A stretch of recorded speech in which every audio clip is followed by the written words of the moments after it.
The hour is 10 o'clock. I'm going to call the February meeting.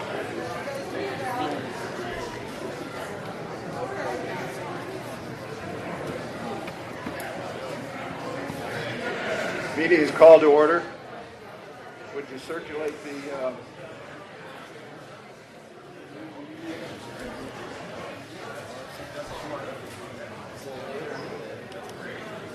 Hey, what are you doing here?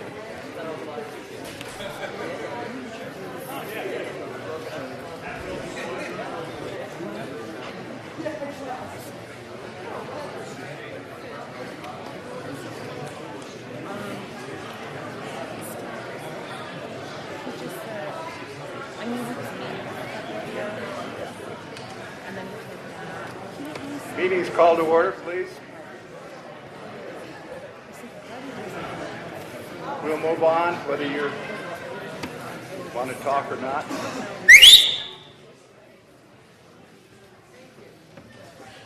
This is a time when anyone can address the board on any item that they wish. You limit your remarks to 3 minutes. The total time for oral communication is 15 minutes. When that 15 minutes is up, we will move on to the rest of the agenda. All right. Is that better? Yes. We will now move to You might want to repeat what you last said. we are now going to move to business from the audience. This is a time at which anyone can address the board on any item that is not otherwise on the agenda. If what you want to talk about is otherwise on the agenda, please wait until that item comes up. Pursuant to our rules that have been in place for a long, long time, oral communications will last for 15 minutes. Each speaker will be allowed 3 minutes to speak. A speaker or a person who does not wish to speak cannot transfer their time to someone else. The limit is 3 minutes. So I will now open it up. First speaker will be Jim Baker. Would you please come to the lectern, please? So sorry about these wires. Morning. I'm here to get after Joel. These guys right here for one. I want to remind them that this fire district is made up of 3 separate entities. I served on all of those as a firefighter, a board, and a chief. We got this so screwed up now that we're not functioning well. So I'm going to get after them just for a minute, and then we're going to get on. Pat Landis said we got to operate as a single entity. That's good, but we're not right now. We can't stand alone if we don't stand together. So right now, I just was, after looking all over in response times, which is the ultimate goal of this place, is the level of service. I cannot see how we can function without both of them, the county and the volunteers. It's up to this board to negotiate a good deal for this city, this department, where they out the door. If you've ever been to a fire, one engine doesn't cut it. It's nice to have their time, but we need a second engine. I've looked at our backup engine is from Witch Creek, 20 plus minutes to most in this area. That's not, if I'm not breathing, it's not good. So I hope that we can have the volunteers as a first out or backup. Either way, I don't give a shit how it works, but we need it to happen. And we need the county. They're going to bring bucks. Right now, we're a couple of years away from money, and that's unacceptable. Thank you for your time, and you guys get your shit together.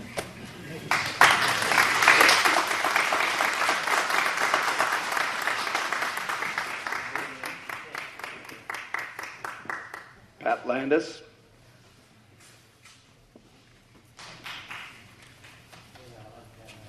I'll be brief.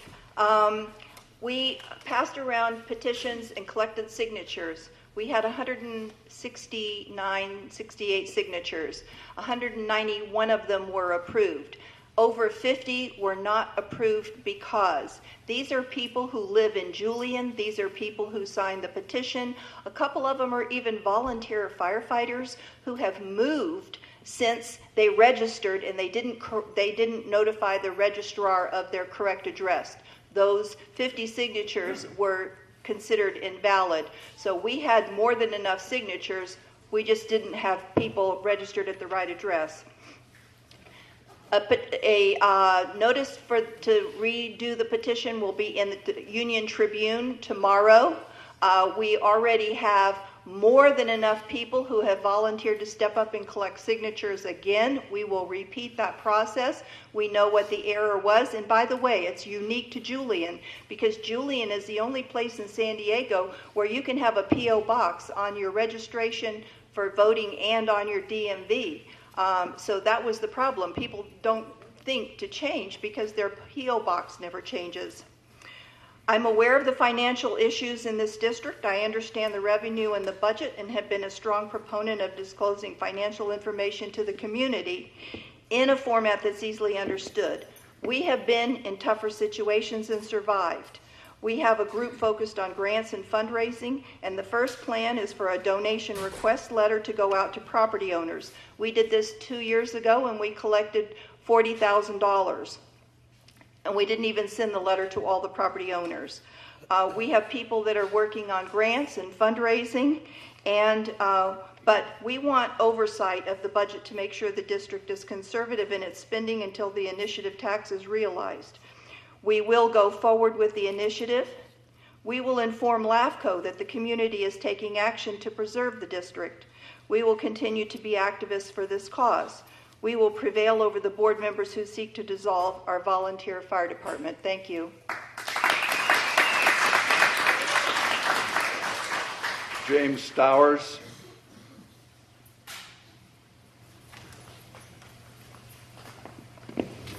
Thank you. Good morning. I'm up here just from the floor.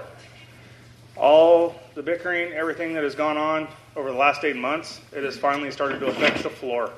The men and women of this department here, they don't want to hear it. They want to come out. They want to help you guys as the community, and that's their main goal.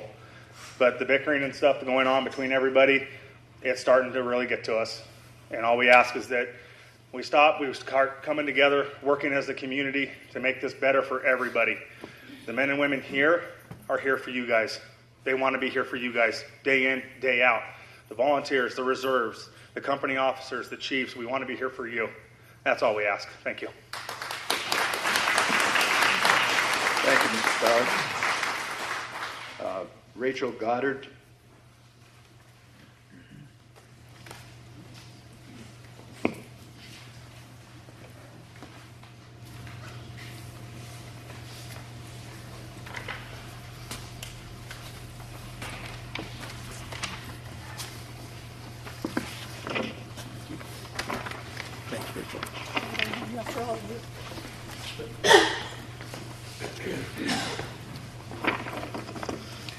Hello everyone. For those of you that don't know me, I'm Rachel Goddard, a third-generation resident and proud former volunteer firefighter.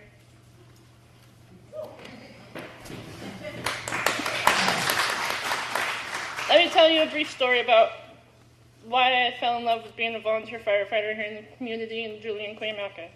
At age 4, my preschool and I went to Cuyamaca Firehouse for a tour of the station. We met with the volunteers and got to see what it's like to be firefighters. We put on fire gear that was obviously way too big for us. And we got to squirt water from a fire hose. I have a picture of me with Al Sprague, who was the Cuyamaca fire chief at the time. He has since passed away. At age 15, I told my parents I wanted to be a firefighter. I've always loved helping people, and I didn't have a fear of heights. I started cleaning the Julian Fire Station, the old one, as my first job, and that's where the passion of being a volunteer started. At age 17, I was the only female from my graduating class who wanted to be a firefighter. I went off to college and received my fire science degree, my EMT license, all funded by the Cuyamaca Fire Association. At 19, in October of 2003, when the Cedar Fire erupted, I was the only one of the elite 8 volunteer fighters in Cuyamaca that we were fended for ourselves because the city and the state fire crews had all left because they said it was too dangerous. None of the CDF firefighters were in Cuyamaca to help us volunteers.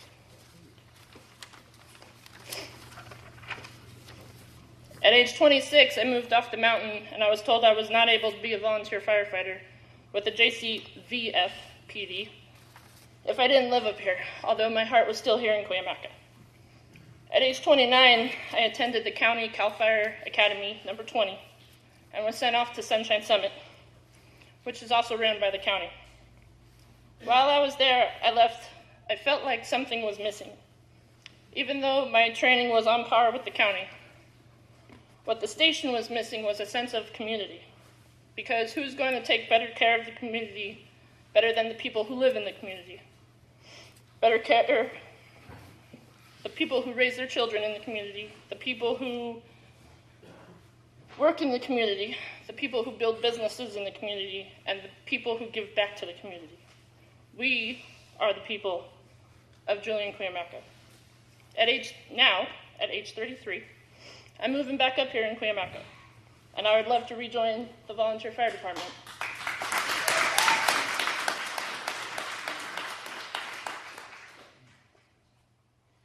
I may not know everyone on the board, but I do know 2 of you very well. Buddy, you were a firefighter when I joined at 18, and I know that you had the passion of firefighting and being a volunteer. Ida, I've known you since I was 5. You've had the privilege to be on the board for many years because the past and present volunteers have voted for you and supported you, and I voted for you. We have the connection with not just volunteers, but the community in Julian Cuyamaca. So please, vote to keep the Julian Cuyamaca volunteers independent. We have protected ourselves for all of these years without the bureaucracy and the broken lies from the County of San Diego, and in given the opportunity, we will continue to do so in the years to come. Thank you.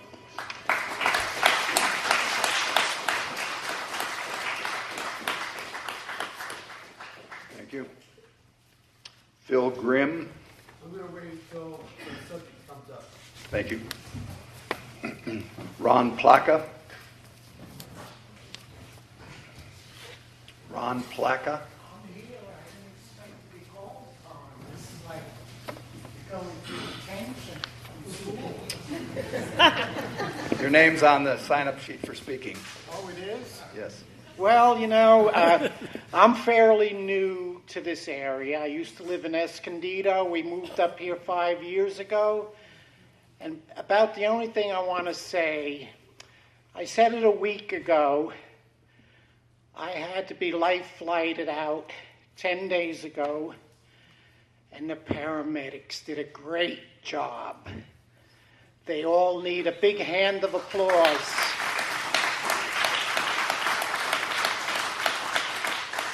They have come to our community, known as Wynola Estates, many times for others. I didn't think that I'd be on the list, but crap happens. So I vote for whatever helps the community, the firemen, and the paramedics. Thank you all. Thank you. Rick Straight. Thank you. Tony Harder.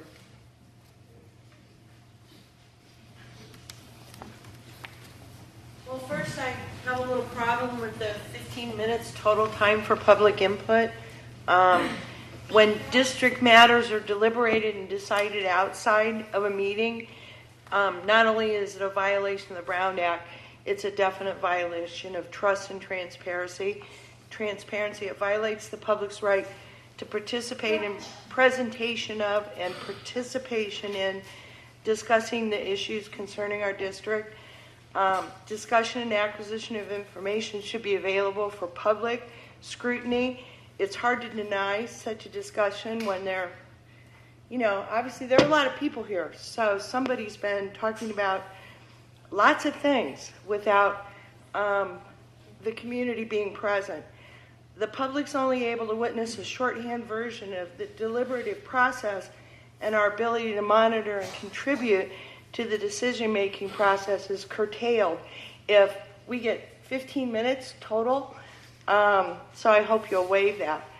The community, this district has served our community well on its current $50 assessment, but we want to improve. Current revenue is less of a problem than our current spending problem. Our district offers financial savings and long-term stability versus unknown county budgets and a new District 2 supervisor.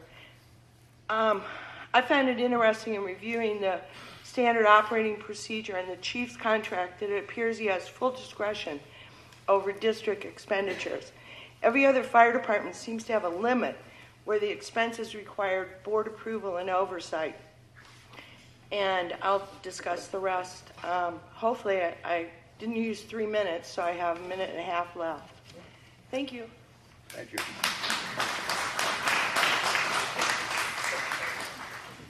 Monica Galena. Hi, everyone. I sent an email to the board and to Chief, and I just want to reiterate it for the public. I support the independence of our Julian-Cuyamaca Fire Protection District, and I'm also speaking for my husband and my 2 adult sons, who are residents here in Julian.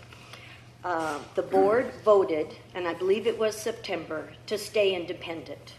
And here we are in February, and it's still a topic of a discussion. I do not understand why there remains a movement to turn our department over to San Diego County. At meetings, we have heard from other formerly independent fire districts that the county made promises of services that were then not provided to them once they became a county station. We don't want false promises. We want our volunteers. We have a beautiful new fire station, and I do realize it has a mortgage.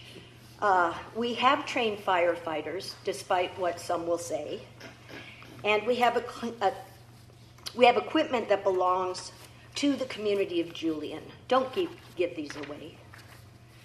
We should be asking why the county does not provide paramedic services for the hundreds of tax-paying county residents that visit our small town. We worry about not having an ambulance for our use, but we have all these other people here too. The county should help us as a community because it's their citizens, and we are all paying county taxes. Please work together for Julian. Thank you. Thank you, Ms. Galena. Karen Kiefer.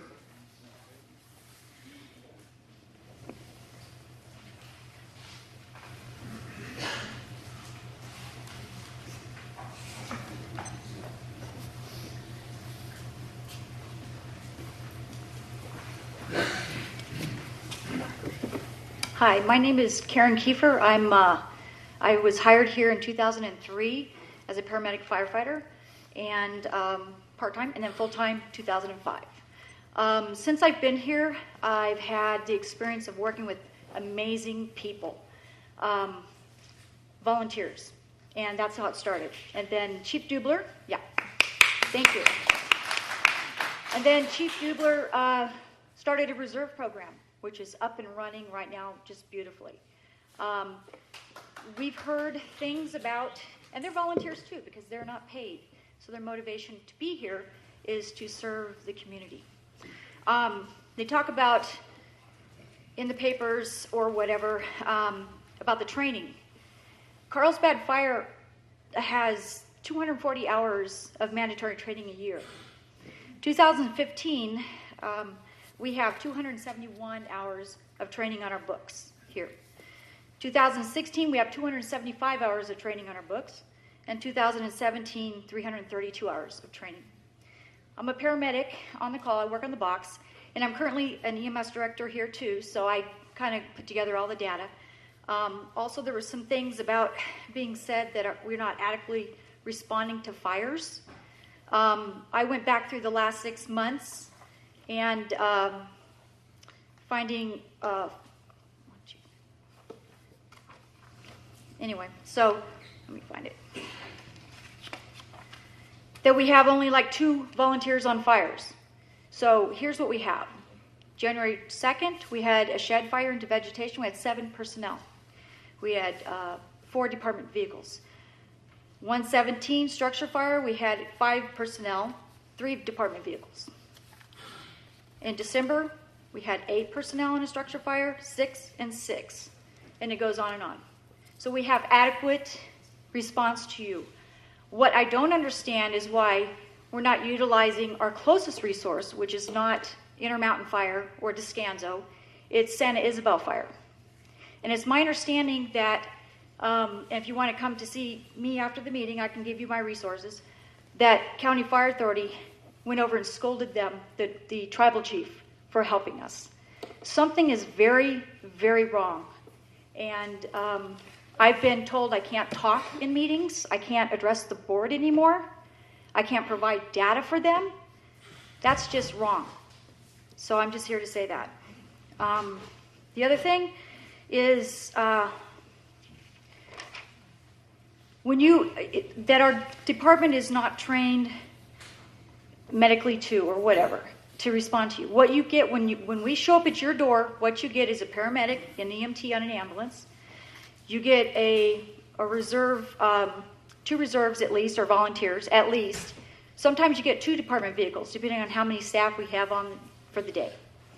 These reserves that come in here are minimally experienced as EMTs. They're career EMTs. And we have some paramedics, too, that also are reserves, but they can't work as ALS yet because we don't have a vehicle ALS. But you get adequate responses.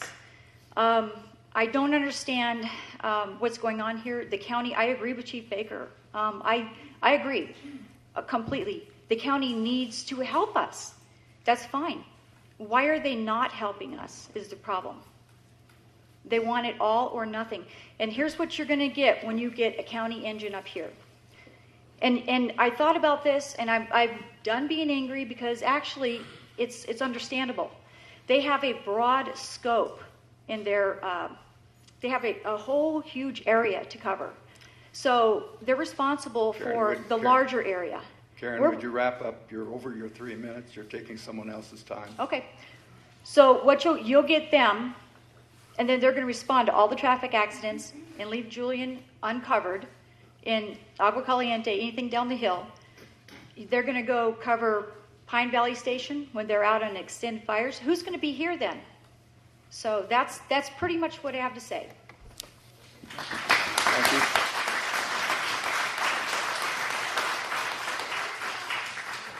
We're at the 15-minute mark. I'll take one more.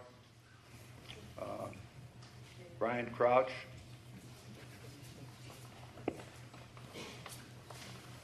Good morning. I'm a volunteer up here. I'm also the board president for the association, the Firefighter Association. I remember some of you were here last meeting. Rick Marnelli brought up about the water tender situation. He was ordered by the board, his boss, to secure these funds that San Pasquale was going to give us $40,000 to obtain a water tender. That's a moneymaker, folks. So he tells everybody here that I'm a liar, that he called Steve Howitzel 4 or 5 times, couldn't get a hold of him, finally did, and they gave the money to me so I could secure a water tender, which I am in the market for right now. I've just turned down 3 of them.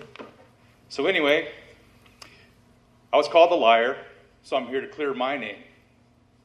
I have a letter here that was emailed to me from Steve, the board president of San Pasquale.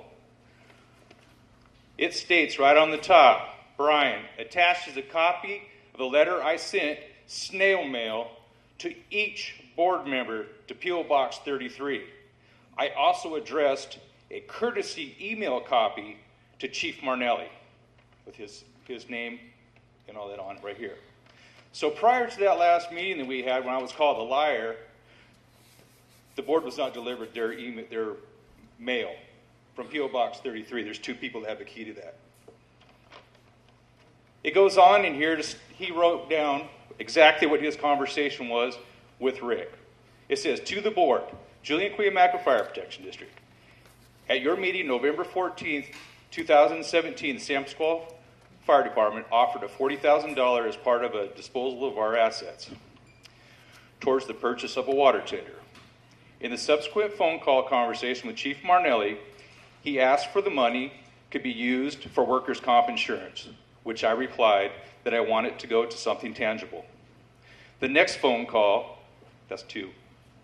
The next phone call was asked for a donation if he could put towards replacing command vehicles, which I replied, we had already donated a pickup to you a couple years ago.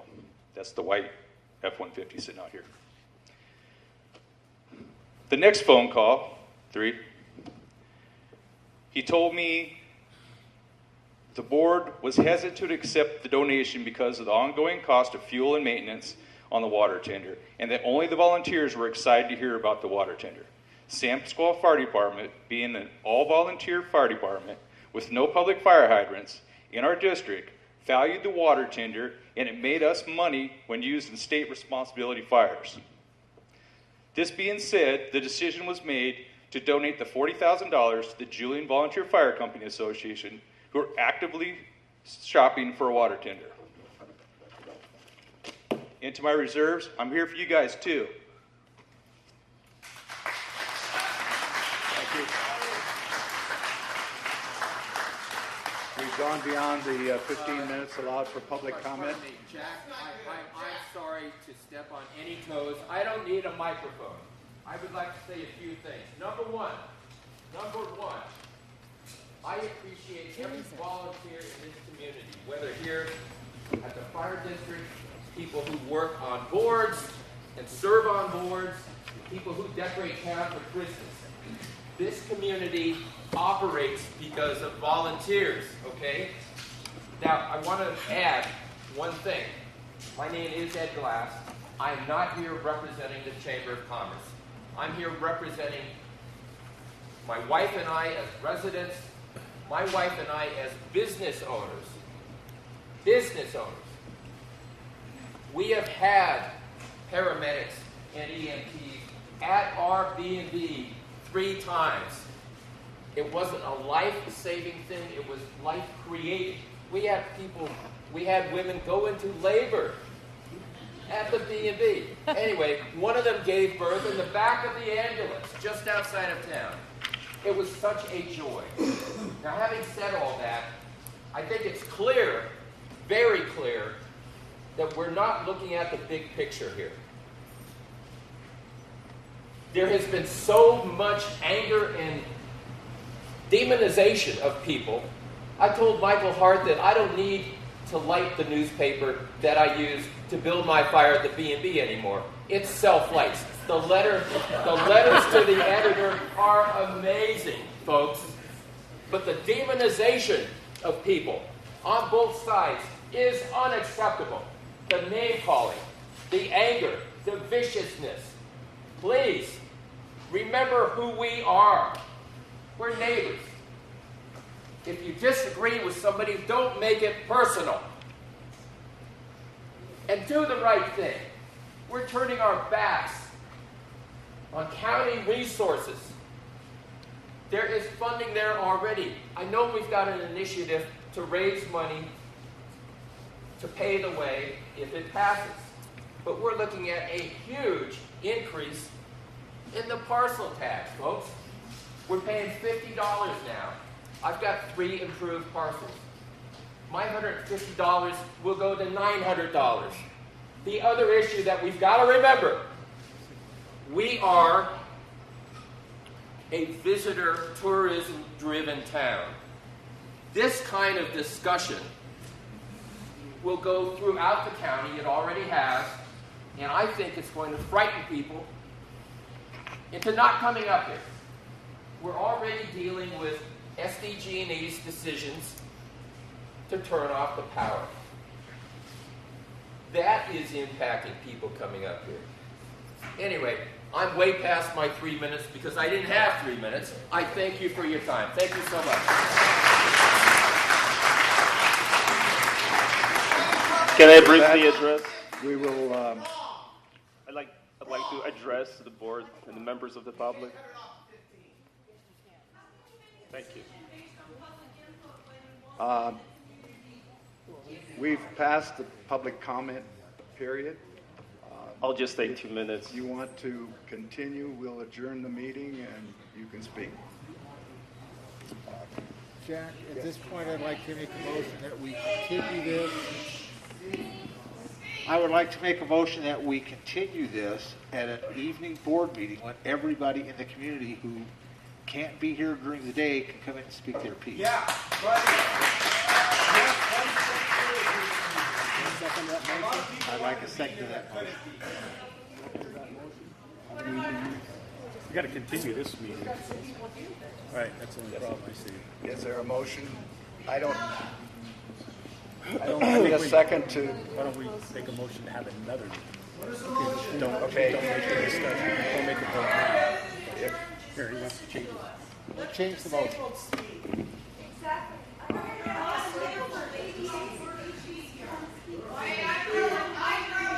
Wait a second. Oh.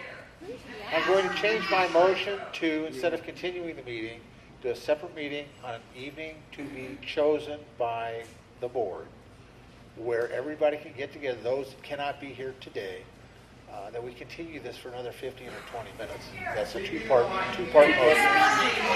motion. That we continue the public comment for at least another 15 to 30 minutes. Those are two separate We issues. can do that, Let's right. bifurcate the motion. Okay. The second motion, I'm going to make two motions then. The other motion is that we discuss item 14, which is the application for dissolution. That needs to be adjusted at a nighttime public meeting.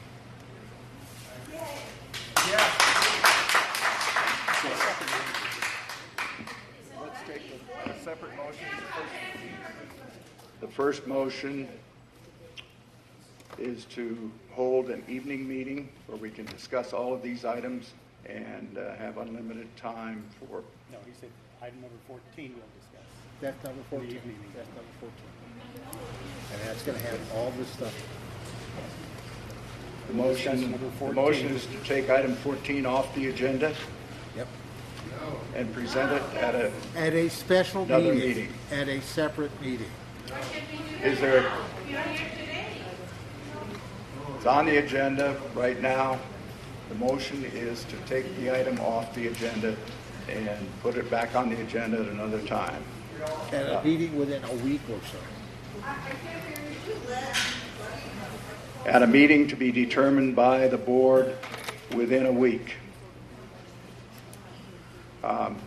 We can certainly adjourn this meeting to another time. That's how it can be done. That's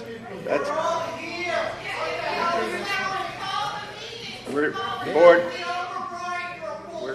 We're discussing the motion right. That motion does not have a second yet. Is there a second to the motion?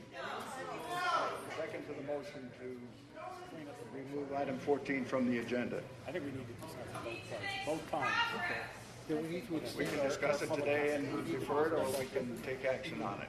I make a motion to continue the discussion, extend the discussion while everybody is here, and then have an evening meeting so everybody who can't come to this day can talk to us again without voting on anything until the second meeting is over. All right, we didn't get a second on the first motion. Is there a second? Is there a second to this motion? No, he's just Same.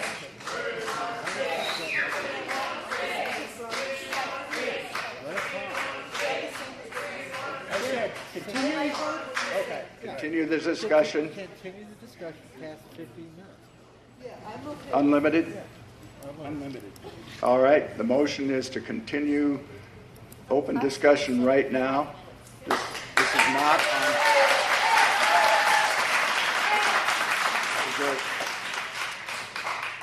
that's to continue oral communications, is that Yes. correct? Yes. Okay, is there a second to that motion? I second that.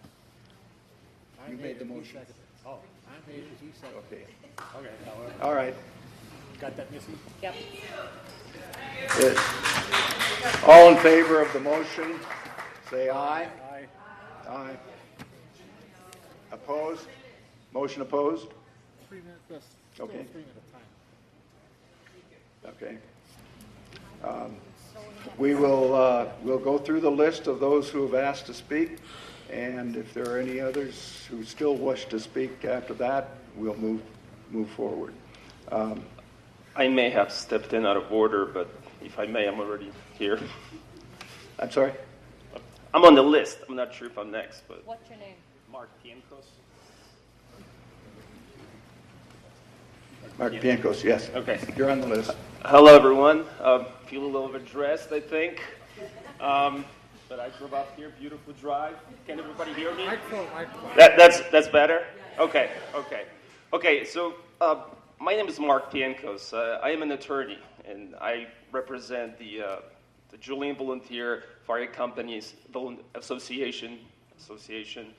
And I've been asked to come up here and address the board and members of the public because there's been some misinformation disseminated among the community, and I think there's a lot of confusion about association's actions. So as probably most of you know, the association attempted to put on the agenda a vote of no confidence against Fire Chief Marinelli, and that did not happen. One of the reasons I understand was that the vote of no confidence was submitted anonymously, it was not signed. However, the reason it was not signed, and the vote of no confidence stated that, was because the members of the association feared reprisal. That's why they didn't sign it. When it was not put in the agenda, they felt like they had really no other recourse but to seek legal counsel. And that's when the association approached my firm. I just want to say that what's been done is not a lawsuit. There's a few things we have done for the association, but we have not filed a lawsuit. We filed what's called a government claim. It's an attempt to effectuate the settlement. And really, the settlement, the association is not looking for money, of course. The association simply wants the board to consider their wishes and the will of the community, which has not happened. So again, this is simply an attempt to effectuate settlement, give voice to the association. The association followed procedures. They're simply trying to get the board to listen. Another thing we've done is to file an unfair labor practice charge with Public Employment Relations Board. Again, it's simply just to, again, make sure that the board listens to the association. It's not a lawsuit. At this point, we don't know whether PERB, which is the Public Employment Relations Board, is going to investigate or not. But again, it's not a lawsuit. And number three, what we've done is we served, I think the other day, just a demand letter on the board and Chief Marinelli. It essentially outlines the same claims that we made in the government claim, and simply, again, outline the position of the association. That's all we did. Again, we asked simply for the board to listen, to investigate and give credence and honor the wishes of the association. That's all we've done. Certainly, it is not desire of the association to bring a lawsuit against the district. It's not. However, as their legal counsel, I have to make sure that the rights under California law are protected. So, of course, the association is prepared to take any action necessary to make sure that the rights are protected. And last thing I want to say is I understand there was discussion, and one of the speakers mentioned it before. The board already voted on this matter. 4-1 to stay independent. Now, I understand there is this item on the agenda again to revote. Some information has come to light that communications among the board members leading up to a decision to put this back on the agenda may have violated the Brown Act. So that's all I'm going to say. But again, there is no lawsuit yet. It's not the desire of the association to sue, and I want to make sure that everybody understands that, including the board. Thank you.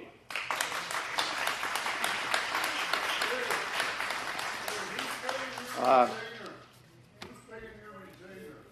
association. I, I'm the board president. Sir, I haven't called on you to speak.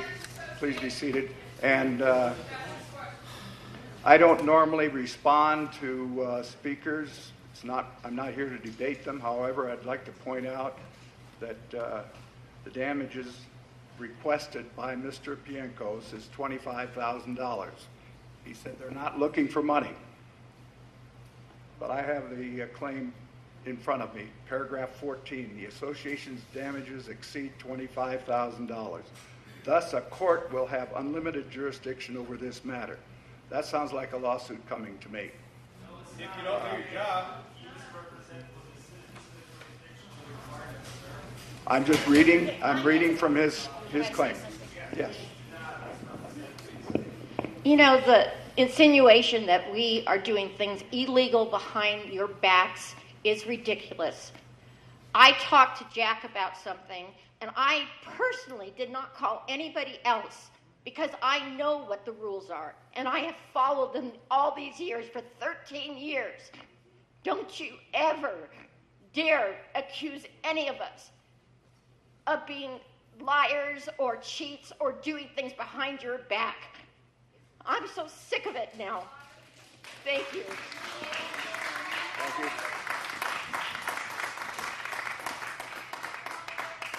We'll continue through the speakers list.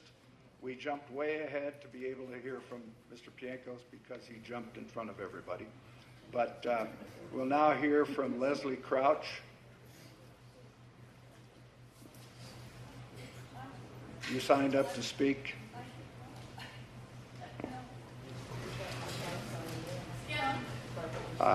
Okay, maybe it's a different Leslie Crouch. Mike Hatch.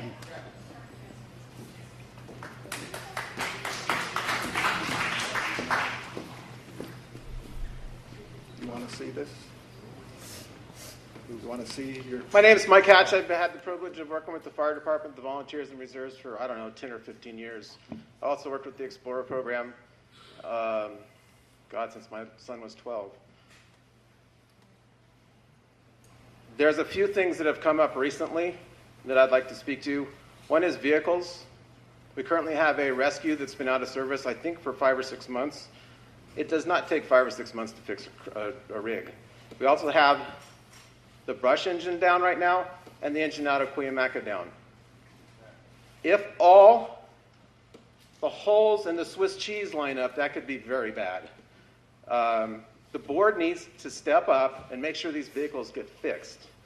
Another point I'd like to make is that the members of the volunteers and the reserves who are also volunteers have been told multiple times not to speak at these meetings. That's a violation of the Firefighters Freedom of Speech Act. It's a violation of federal law, and it needs to stop. This board needs to take action to make sure that those people can speak in the public interest to the community of Julian.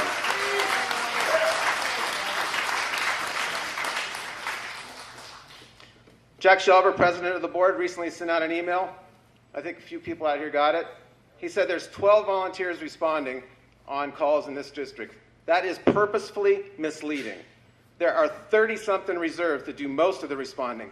They come up here, they pay their own way, they're EMTs, they're paramedics, and they deserve the respect and the recognition from this board and this president that they serve this community also.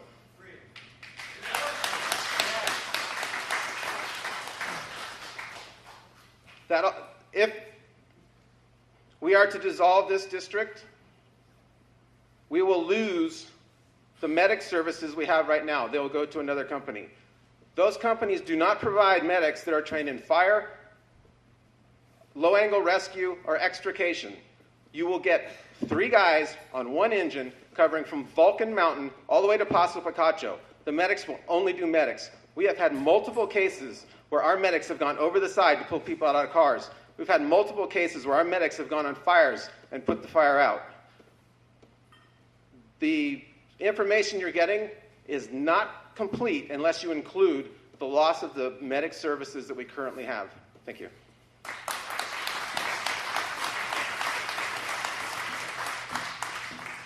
Mary Lou White.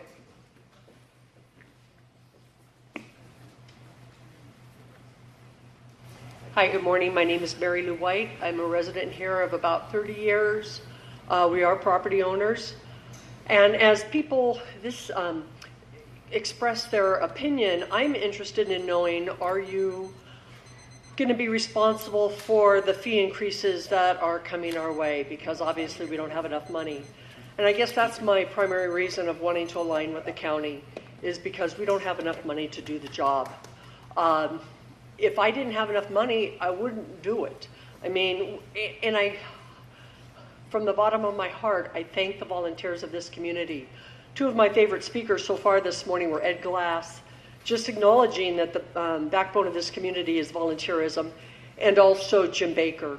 I want to thank this board for this thankless job that you have. It's tough.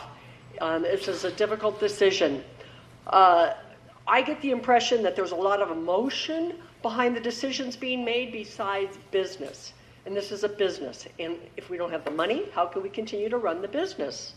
The other thing I haven't heard and I thought about is Diane Jacobs asked us to consolidate. This community is run to Diane Jacobs for support often, always. But when she asked us, no, that doesn't work. And I don't feel good about that because, our elected officials were partnerships with them. I am a retired employee from the County of San Diego. I'm proud of that. It's not a perfect institution. It's not, but I think that there's checks and balances in place. And my main concern is that I'm going to have fire insurance for our property that I can afford. And the way it's looking, I'm very, very nervous. Again, I want to thank the volunteers for what you do selflessly. Thank you, board.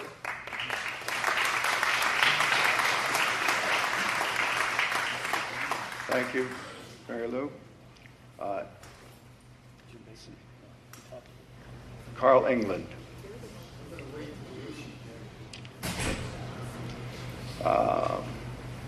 Andrea, listening dear.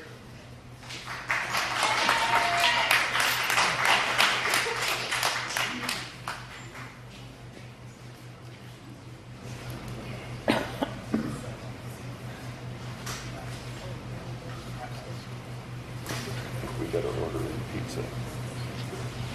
We're going to be here before this afternoon. Thank you. I'm here because my address isn't recognized by GPS, by the county. I can't even get packages from Amazon. UPS doesn't recognize it. Sorry, I'm so nervous. It takes a lot of work for me to be able to come here and do this. I have multiple health issues, most of them due to a very bad car accident I was in, and the paramedics saved my life. Karen saved my life at least 2 times.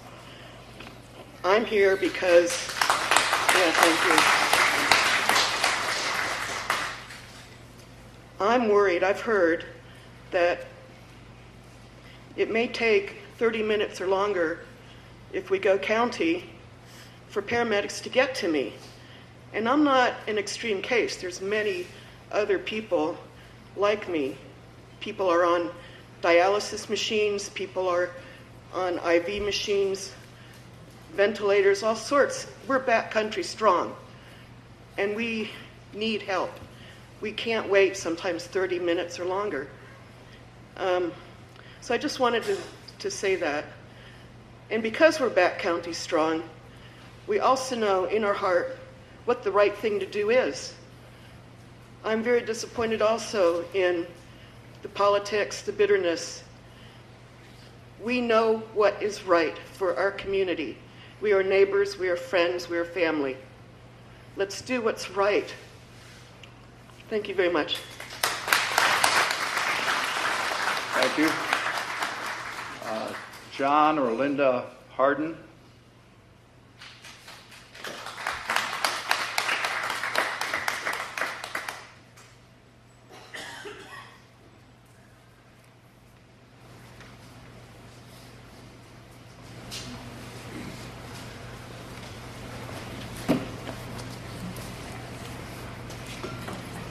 As he said, my name is John Harden.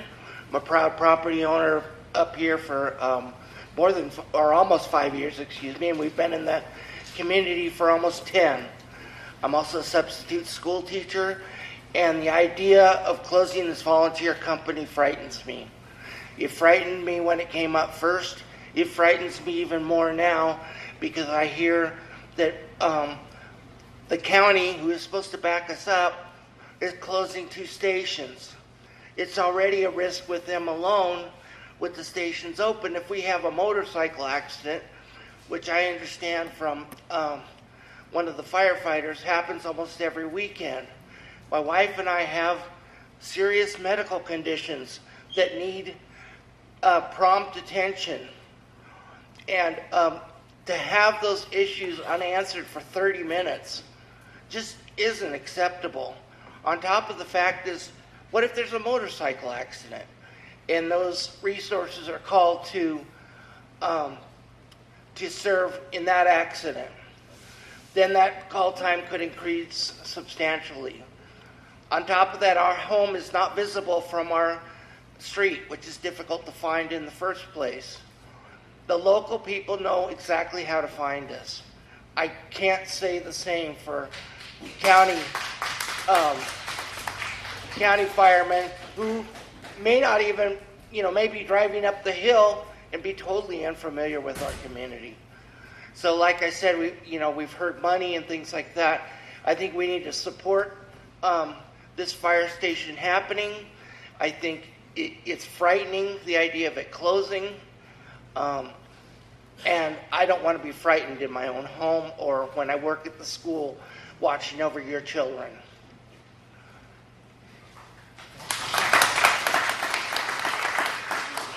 I'm Linda K. Harden, and I want to speak from a little different perspective than John. I was recently diagnosed with Addison's disease.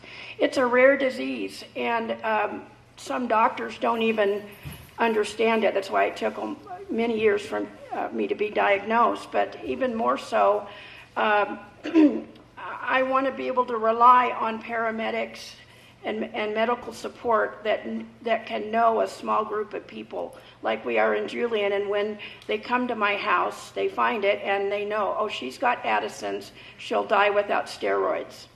And there's one other piece. With John and I, we came back to Julian. We lived here during the Cedar Fire. We know what it's like to have resources elsewhere deployed. And 5 years ago, we moved back here after our house in Riverside burned to the ground with a fire station a block away. I watched it burn and I kept saying, why aren't they coming? The engine was deployed on a wildfire situation. The captain came back out of the goodness of his heart and disobeyed CAL FIRE orders to save us. Saved us because we nearly died in that fire, but not our house, the secondary thing. I want not to have to see Julian or anyone else go through a situation where there aren't dedicated resources here for both medical and other reasons. So please, let's have Julian be. That's why people come here. We're unique for apple pie, for all the special things. Let's not let one of those special things go. Let them come up and see what small town life and neighbors looking after neighbors is, and find a volunteer fire department here as one of the things they can come and see. Thank you. Thank you. Tori Stark. Tori?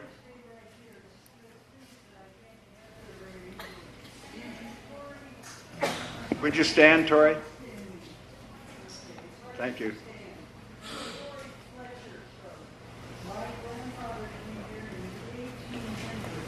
My family has been here since San Diego since then. The problem I see with this is that emotions are overwhelming financial responsibility. I do not have the resources to pay all that extra money so that the fire department can be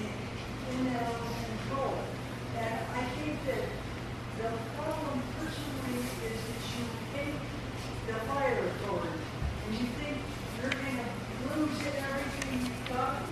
If the fire authority comes in and helps the situation be financially stable, I don't understand why you're so afraid of that.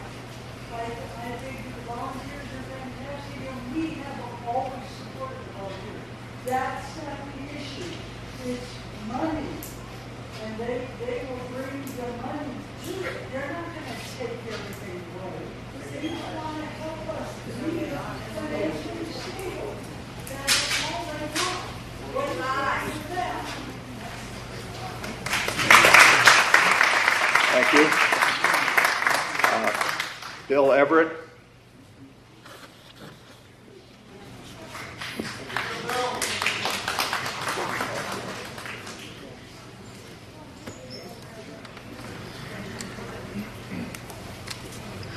My name's Bill Everett.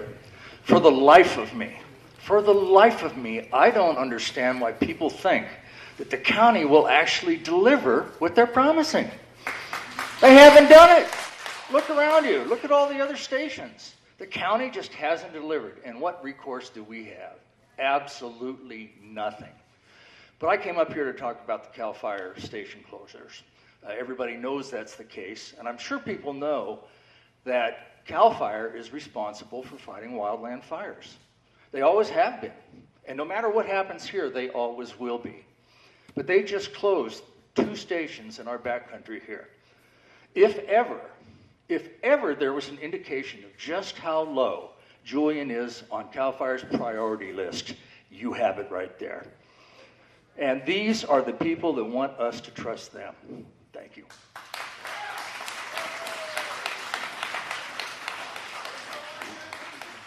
Lori Vickers. Lori Vickers.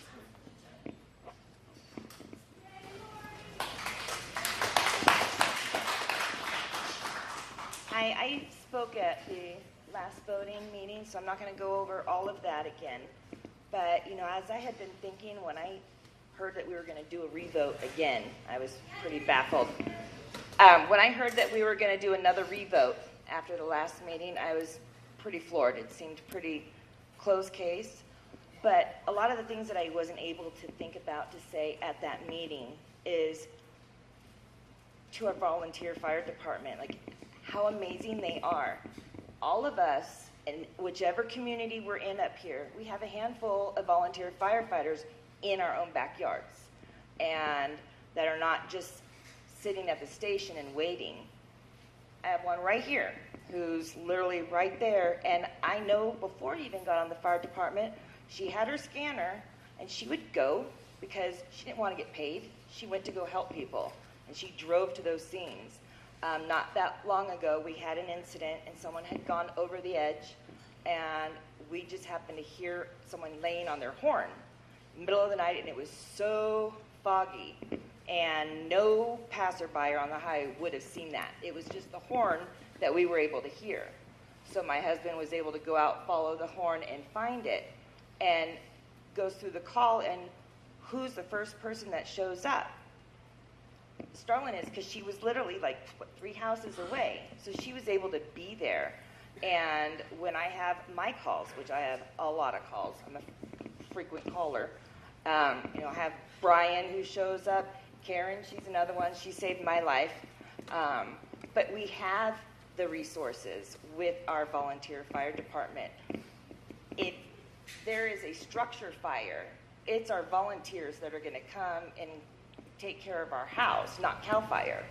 And even though it was a while ago, but in the 2007 fires, my husband was on the volunteer department back then. CAL FIRE is out. They're sent off doing everything that they're doing. But our guys were still out there bumping the fires off and around, protecting other homes. So they are protecting people's homes. And at the same time, we have to keep people on our hill for when that fire started to back up. And so we didn't want to replay from 2003. So they're up there at, North Peak or something, because that fire was trying to come back. And it was the volunteer fire department that was able to get us through that. And, you know, you hear a lot of things that we're going to be lost, you know, like we don't need them. We absolutely need them. And I know if I made a phone call that my house is on fire, any one of these guys are going to show up there no matter what and get me and my kids out.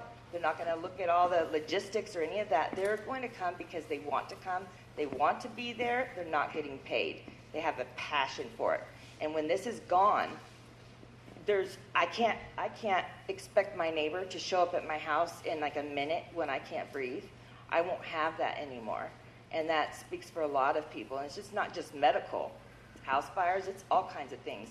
And for brush fires, we had, 2 years ago, that guy that was driving up from like Alpine came up and was like starting all these fires, like, you know, like those little hot spots he was putting up just to distract all the firefighters. He had the trucks going everywhere trying to chase this guy. And our guys were out there with the hose and were able to spritz each one out before they could have gotten bad. So our volunteer fire department, whoever thinks and says that they are not equipped, is 100% wrong. And I would trust my life in them. I have my children's life. I trust them in their hands before anybody else. I just want to say that. Thank you.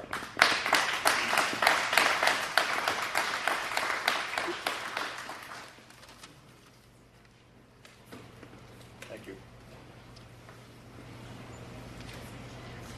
Allison Schenk.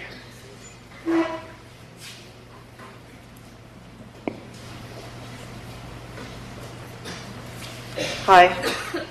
I wasn't really planning on speaking when I came to this meeting. I've been a resident for close to 20 years, and I'm a property owner, and I support our volunteer station. I don't understand why CAL FIRE and our volunteers have worked together so well for so many years, and suddenly now we're being told they can no longer work together. To me, everyone in this room ought to be wondering where the heck Supervisor Jacob is. And we ought to be down knocking on her door, asking for the resources that we need, not just for our volunteer station, but to have our CAL FIRE firefighters up here when we need them. That's what I don't get. I haven't been able to get my question answered from anybody.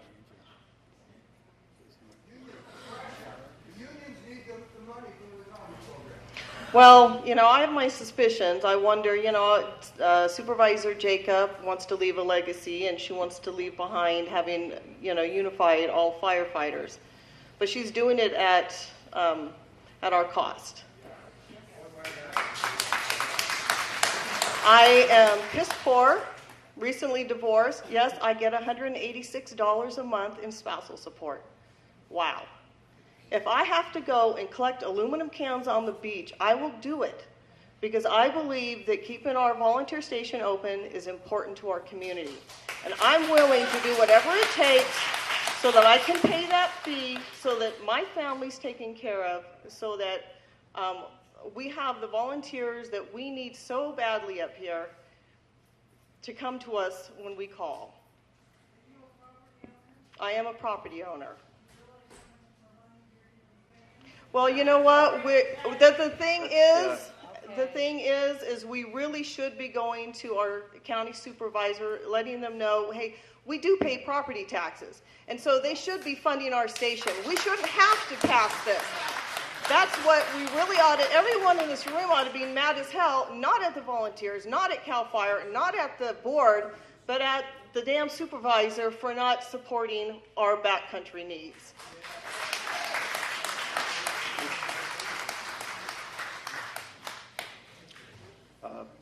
Patricia Van Atta.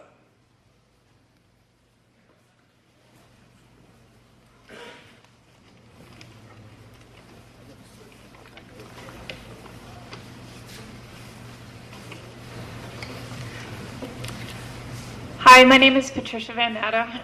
I'm a resident at North Peak. We've lived here, my family, we've lived here about 5 years. The reason we moved here was because of the community of the volunteers that we met at the Lake Restaurant. I know James was one of them. we have 3 boys. They were younger, and maybe, I guess we've been living here full-time longer than 5 years, because one of my sons is standing right over here, and he's in his 20s now. We've seen a lot in the paper saying that we're sentimental if we want to stay independent. Yeah, we're sentimental. We want to keep it. We want to keep the community. We want to keep the gym that we have. We want to keep the volunteers that treat us like family. I know that when I have an eldest son who has Down syndrome, and I know that they're going to be the first on the scene to help us. Sorry, I'm a little nervous. I've also read in the paper that they said that we're like a dinosaur. This volunteer program is a dinosaur. Well, I did a little research, and you know what I found out? 70% of the firefighters in the United States are volunteers.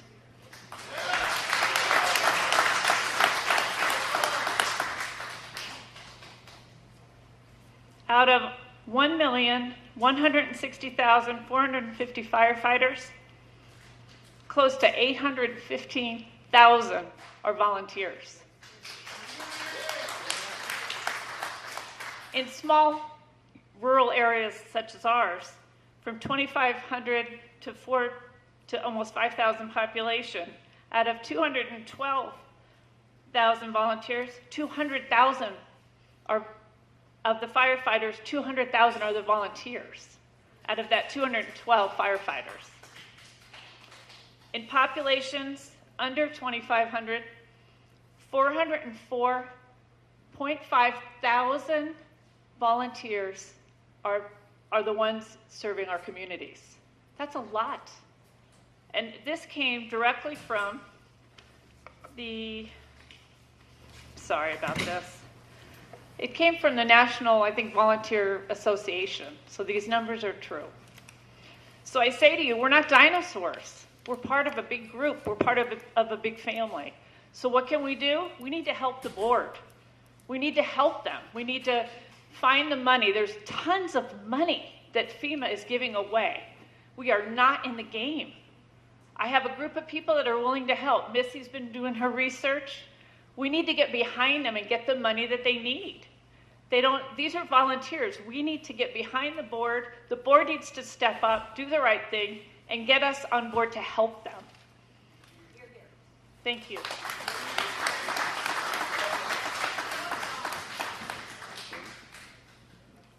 Ashley DeVault, or DeVoe. I'm sorry if I mispronounced it.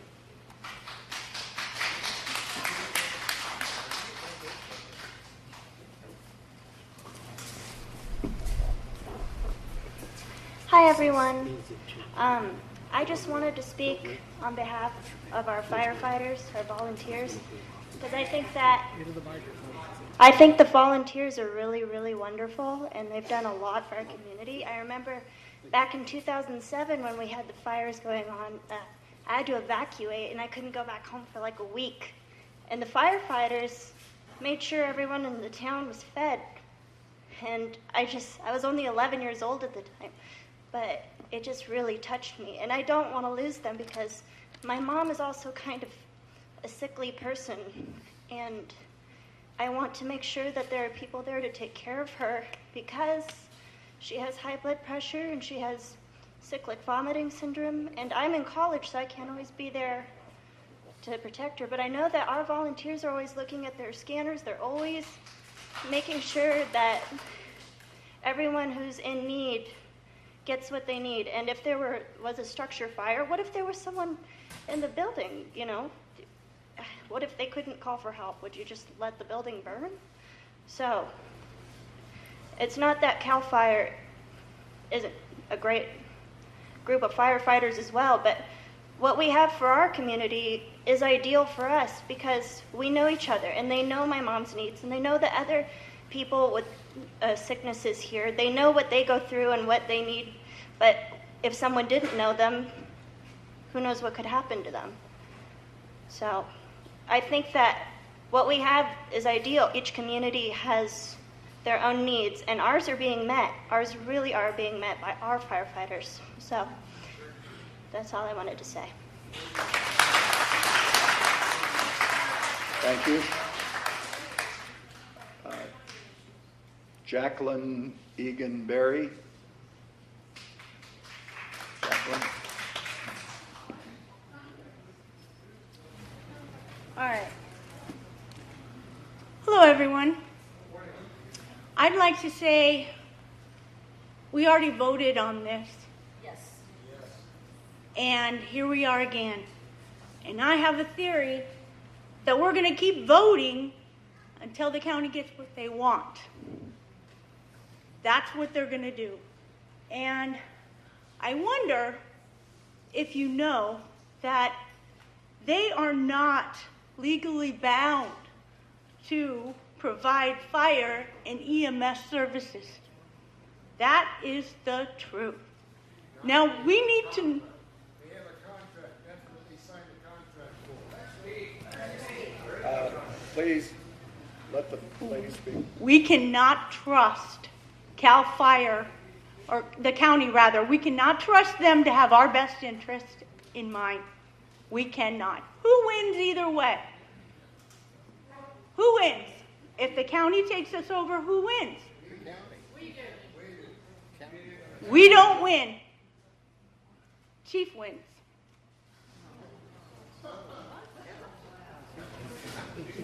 He gets this position either way. And I've heard that there aren't enough people that can drive the truck and that we can't get to the scene in time. That's not accurate. That's not a true statement. We do get there in time and we do respond. Now, I think we need to follow the money. And once the county has what have worked for, this is all our hard work, and they want it. They're getting something out of it. No. This is ours. Once they have the assets that we'll be giving to them, we're not guaranteed anything. That doesn't sound like a good thing for us. Thank you. Thank you.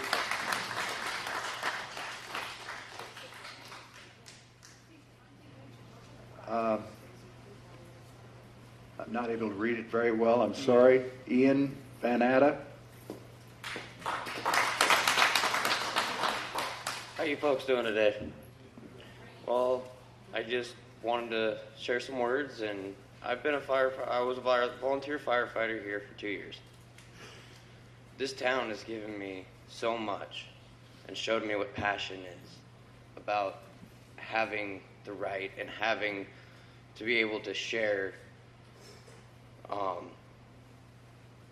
Lost my train of thought there for a second. I'm just kind of winging it today. I got tired of hearing all this other stuff. You guys need to have their back. The guys in the back room right there. All those firefighters back there, they do a tremendous job. I served with them. I never served with greater people in the world, honestly. This town has some of the best firefighters I've ever seen work with. Thank you.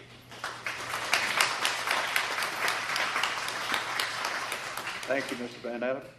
Carl Laster.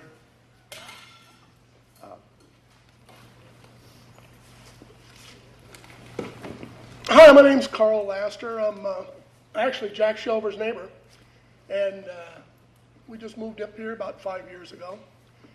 And I really didn't understand how dangerous it is up here in the summertime, and with the Santa Anas and when it gets dry, which really scares the hell out of me, because my wife's disabled. She doesn't drive. We've got dogs. And CAL FIRE guys, they don't know where we live. They don't have a clue. And by the time they get to us, it's all ashes. All these guys up here know where Jack lives. They all know where I live because I'm right next door. Their response time is much faster than CAL FIRE. I just don't understand what all this fighting and bickering is about. Do you trust the government? Do you trust the government? Think about it. I mean, come on, really? They're going to promise you everything. They'll give you contracts. They'll give you job offers after you're out of here, right? And will they follow through? What recourse do you have if they don't?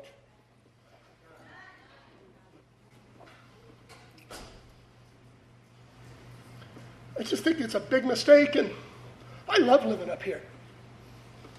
I was raised in the country, lived all my life in the city, where you don't know your neighbor for 20 years living next door to them. So I've been up here for 5 years, and I haven't met any better people. Jim Baker's a great guy.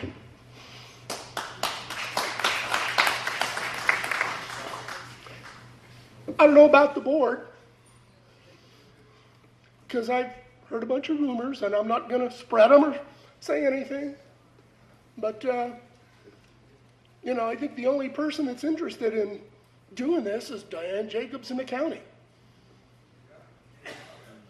And is that what we're voting for, is the county? I mean, I don't have much more to say other than if the county takes over and these guys are all gone, then I'll be afraid to live up here. And I think that's probably what Diane wants. That's all I got to say. Thank you, Carl.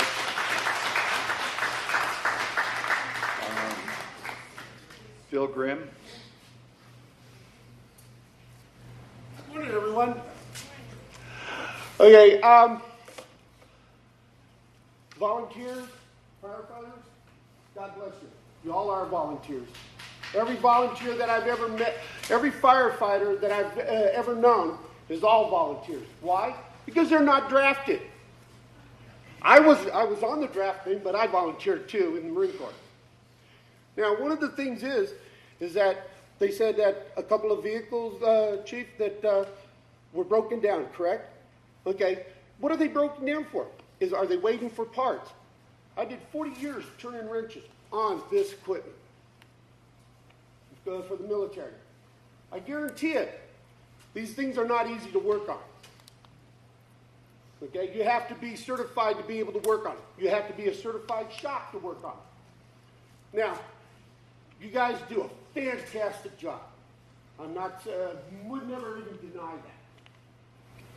But the thing is, it comes down, as the young lady said, it comes down to money. That's all it is. It's business. I'm sorry, volunteer guys do great jobs. I see them. They've showed up at my place.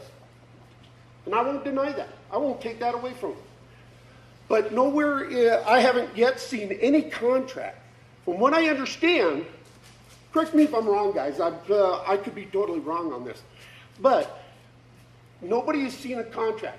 All they want to do is go into negotiations. And when you go to negotiations, what's that is? You come up with some type of plan of what you're going to do, what you're going to bring to the table, and what they're going to bring to the table. And I've talked to other fire companies up and down here in Southern California, and they've all done the same thing.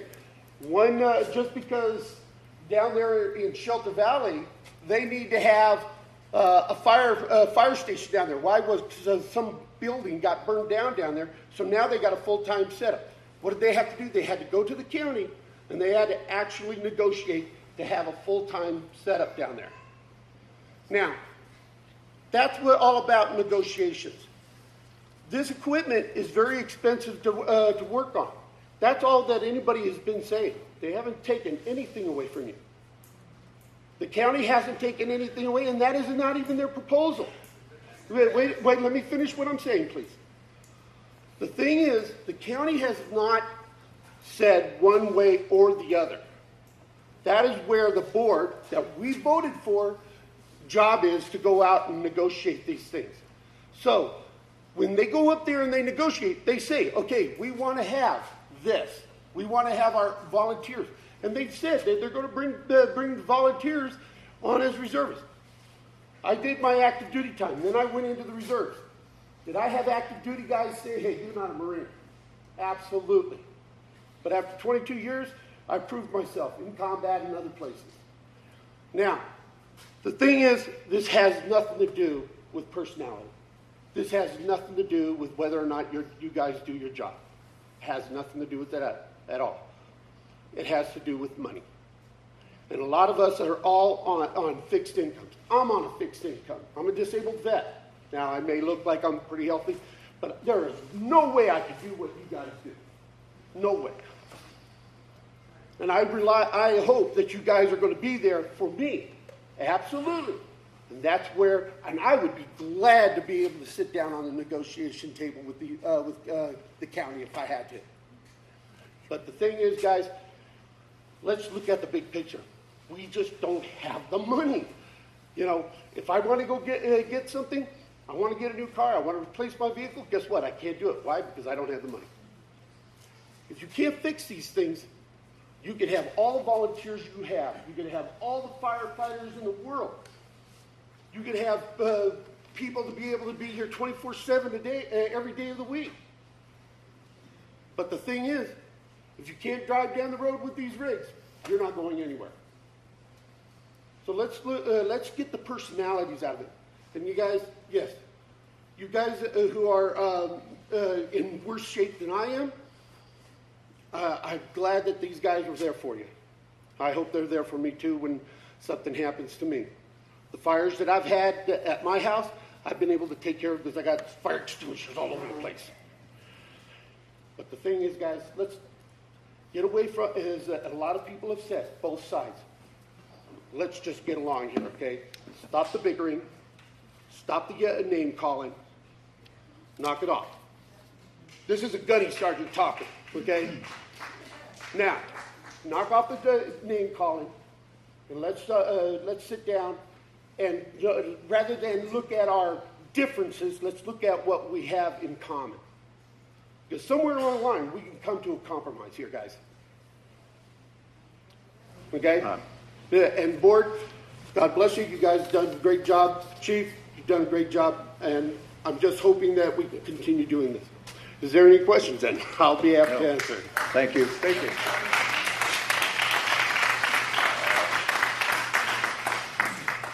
Patrick Walker.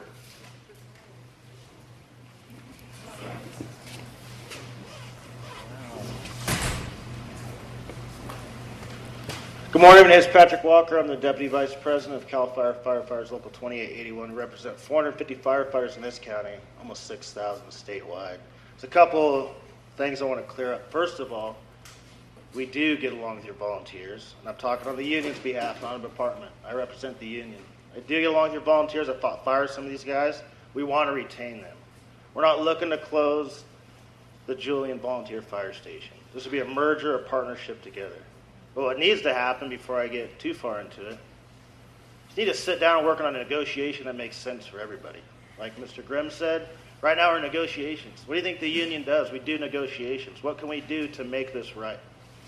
What does the county want out of it? We want regional fire protection. Who wouldn't? We want to be able to share these resources. Right now you guys are in an island.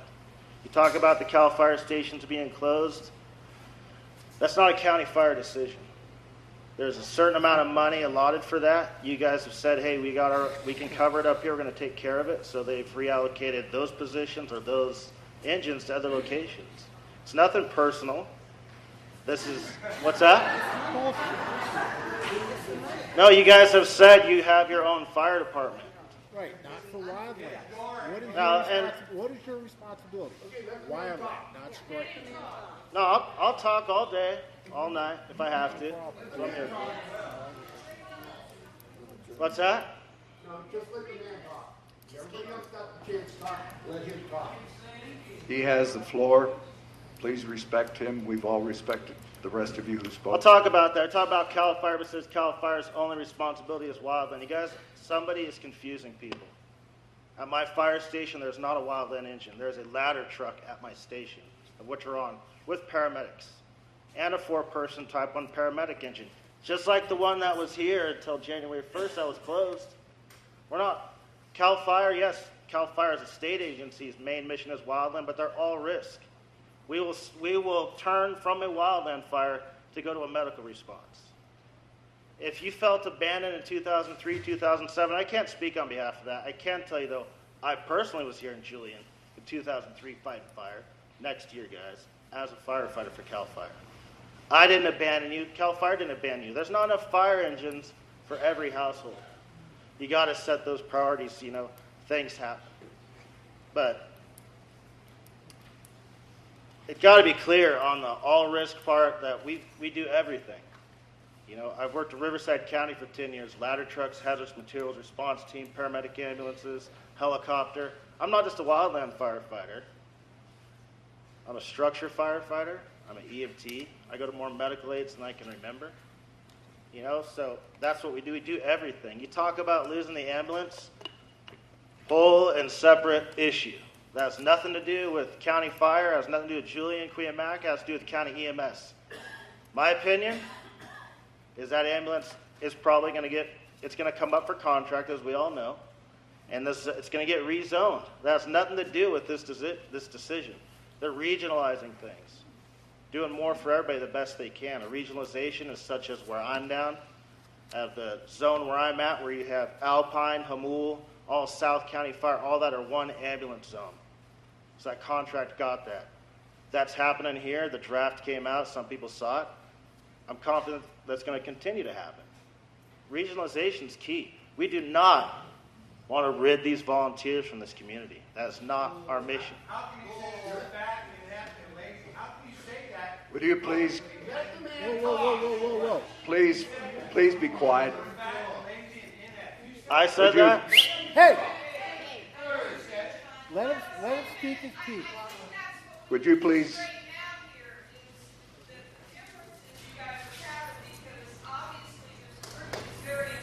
let's give the speaker some respect, please.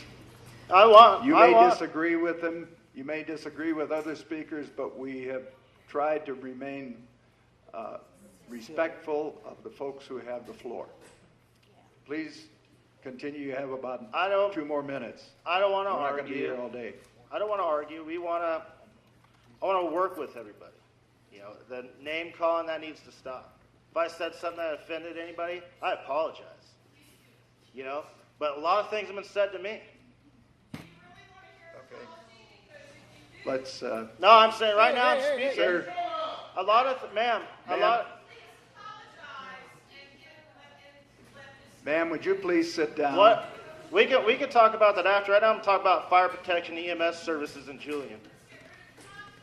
Then let's sit down and okay. negotiate. Your time is up, Mr. Walker. Mr. Walker, your time is up, please. Always willing to talk to anybody afterwards. Understand my time's up. Okay. But we're here to work with you guys. Everybody has my number?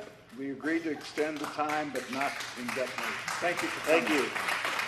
All right. Everyone who signed up to speak has had an opportunity to speak, so we're going to move the agenda along.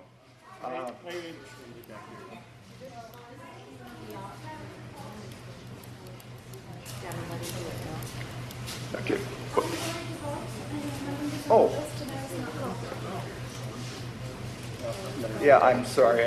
I called on Ashley Duvall, but I missed Lori. Okay. Go right ahead.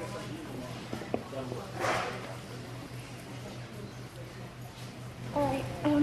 This is really difficult for me because I am a medical patient. And, okay, this is difficult for me because I am a medical patient.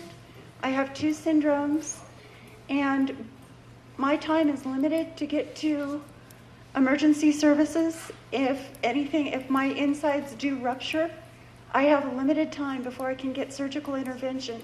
I've had Karen save my life at least twice, getting to me, and I was in a place that they couldn't find me.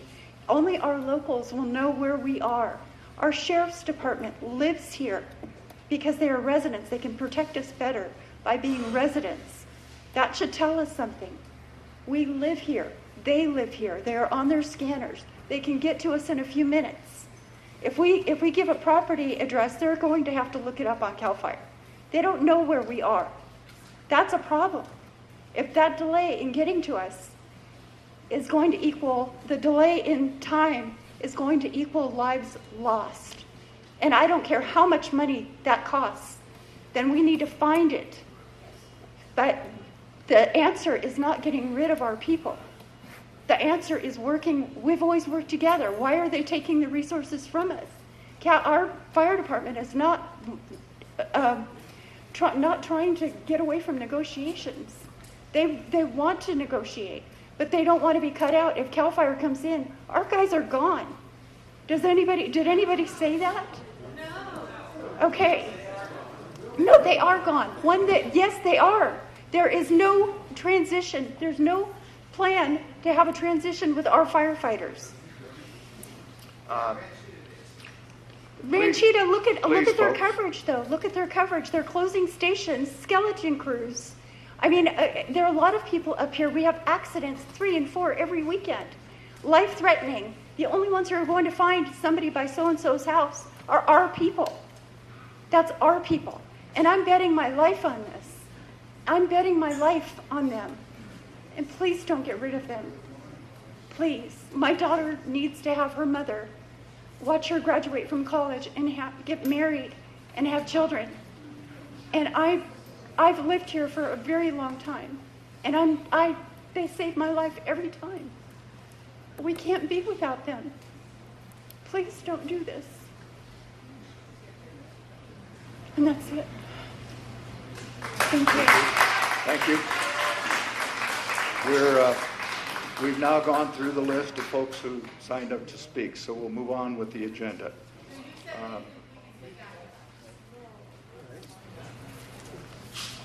Can I respond to any statements made about our folks? Nope. Not now. Okay. We don't want to get into a debate. I didn't get access to the list, so I couldn't sign up. All right. So I'd like to be given 3 minutes. So I'm a resident of Winola, which does make a difference. The other day, there was a fire in my neighborhood, and this is what happened. I hope you can see this, and I'm happy to give anyone a copy of it.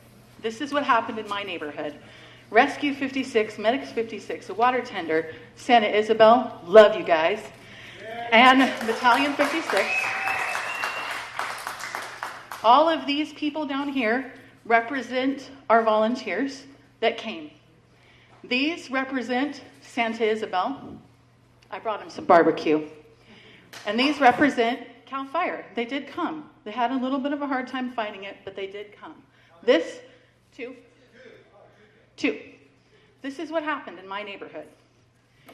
If the county proposal were to go through, my understanding, and I have contacted them personally and tried to talk to people about it because I happen to know some people that work there, this is what would have happened. That's it. And it would be perhaps 3 people and an engine would have come. All of our volunteers wouldn't be there. But the important thing to me is also Santa Isabel wouldn't be here, wouldn't have been there. That's because the county does not sign auto aid agreements. So what happens is that if we have an auto aid agreement, in the last 6 years, we would have helped Santa Isabel with 2 calls. Since January 1st, Santa Isabel, and you can go look at their run sheet if you want, has shown up for us on 6 calls.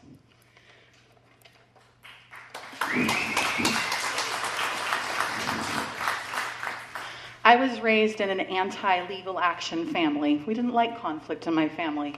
And I hold those values really deeply, and I believe that there's almost always other ways to solve problems. So for a while, when these legally issues came up, I did have a lot of reticence. I backed off on promoting what I know is right. The other day I took soup to a neighbor of mine who doesn't drive in the rain.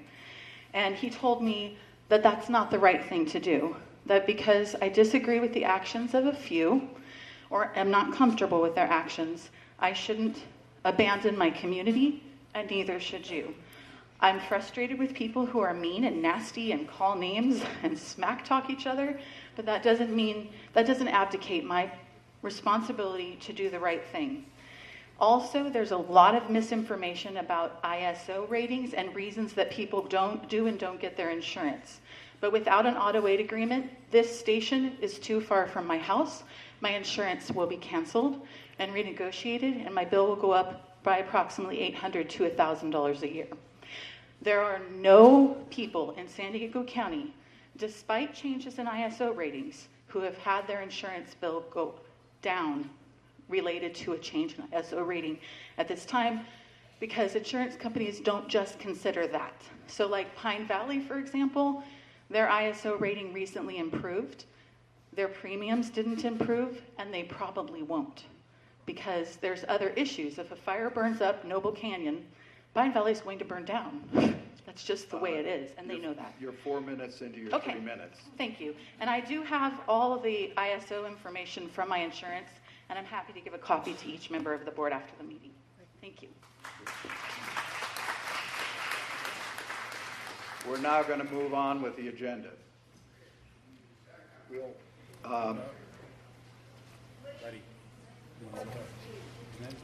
Woody Barnes. Woody Barnes.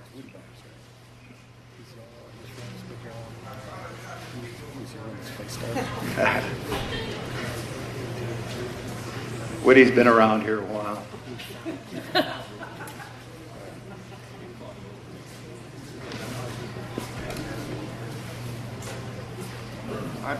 I'd like to first say that the speaker early on who said that the community lives on volunteerism. That's absolutely true. It has been true and will be true. And I think that that's something we need to keep in mind. First thing I'd like to mention is the golden rule of politics. That is, he who has the gold rules. Witness the closing of the Julian station and the Cuyamaca CDF station while leaving the Ballena station open, which is only a mile from another county station. This is clearly a 2-year-old petulant response to Julian. Unfortunately, it has and will be extremely difficult to raise enough money and volunteers to fund and operate the Julian station in an ongoing manner. I think this is a fact. I started here and was along with Buddy and a few others, I worked about 18 years on the volunteers. I kept a fire engine at my house. We started out with a 1928 Packard engine, which worked pretty well, except it didn't have any brakes, which made it exciting going down to San Isabel grade. Therefore, as one of the former volunteers and a former board member, I'm emotionally involved with the local department, but I have come to the reluctant conclusion that the department is going to need to try to resolve through negotiations to collect some form of remuneration from the county. And I think that perhaps not the original deal that was offered, but I think there may be room for another deal. One of the ironical things is that Diane Jacob was the one who urged us to form these departments many moons past. And she will soon be gone, and that will be probably a loss for all of the back country. But she should be reminded that she originally funded all of us. Thank you. Thank you, Woody. Mr. Silver, I would like to have 1 moment, please. I know I'm out of order. Go ahead. Thank you very much. My name is Lee Stanley. I spent 13 years on this department. I have worked with almost everyone in this room, including Santa Isabel, CAL FIRE, all of them. Okay? But forget all that. What no one has mentioned is that it's all about money, right? It's all about not raising our fees. We only pay $50, a 1980 standard, for fire fee. everyone else's fire fee is an average of $200 or more. Do you think if you turn this over to the county that your fire fees are not going up? You better think again, because no matter what happens, say, they're going up. Thank you.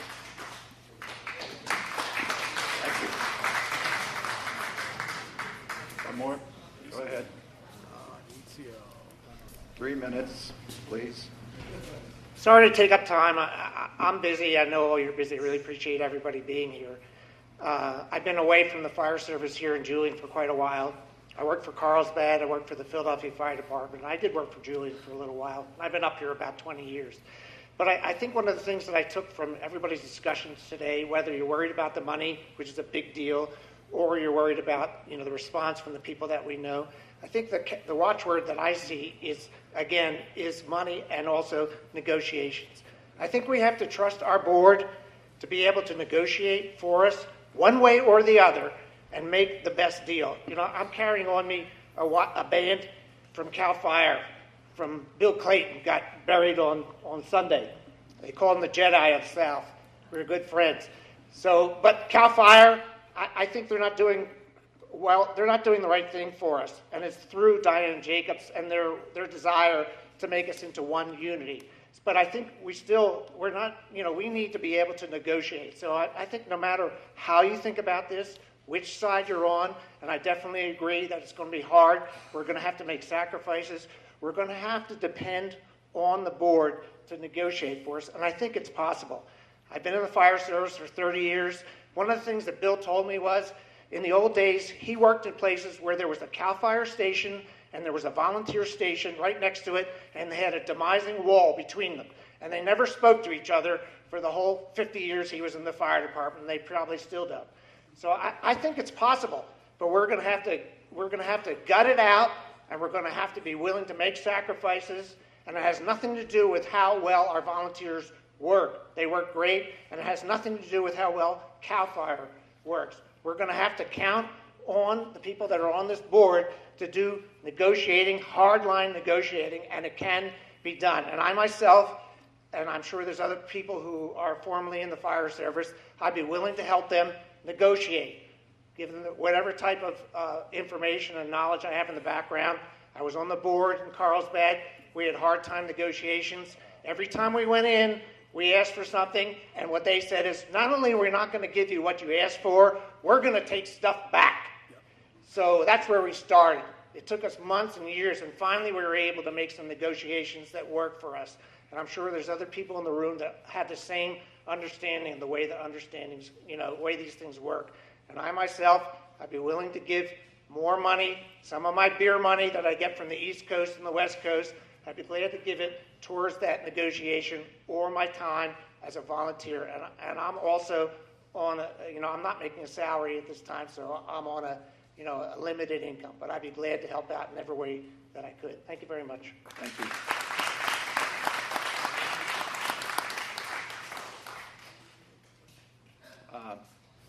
Going once, going twice for anyone else who wants to speak. All right, come to the lectern.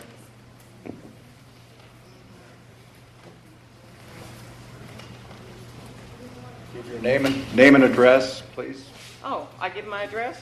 My name is Judy Harper. I live at 954 Manzanita Drive. I bought my home about 5 years ago, put a lot of money in it to fix it up. I'll be real quick. I never got involved in this along with the rest of you. I have lupus, so I'm a sickie too.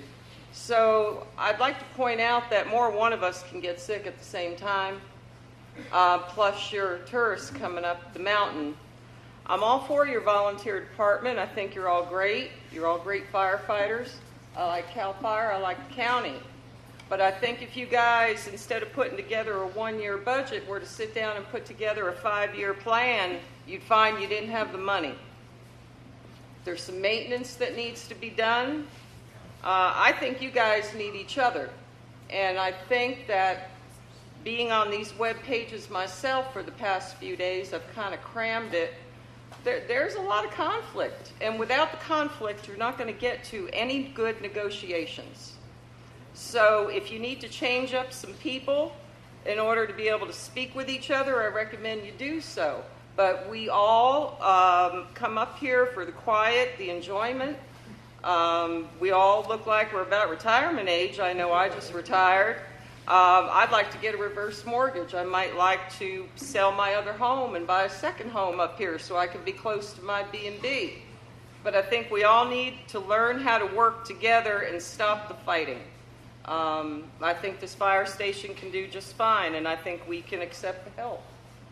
And I think we ought to do that. So thank you. Thank you, Ms. Harper.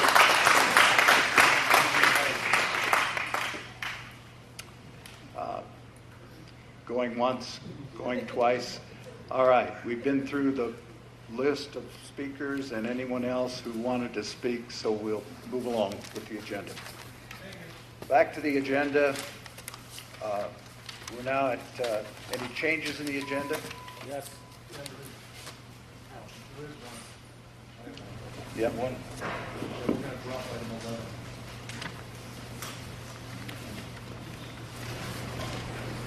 Drop item 11, okay.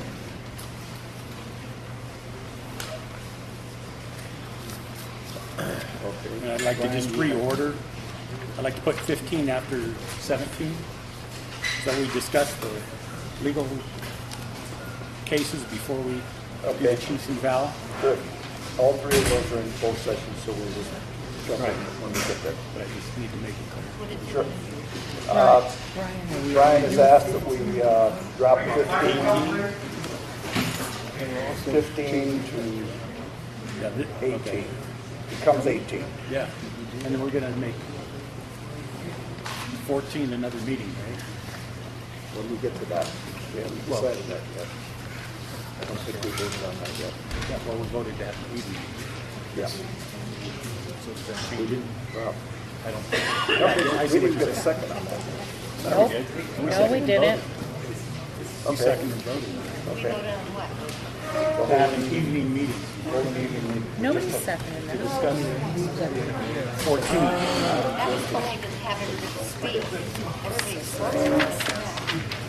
Okay. Well, there's still people that can't be here. We'll deal with that when we get to it.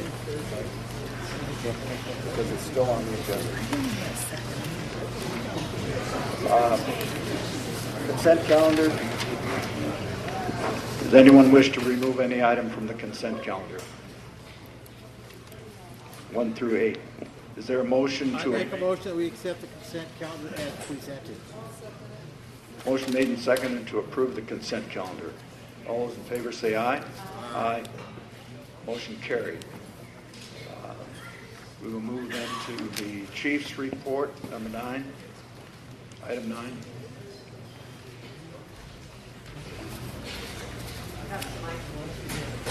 Okay.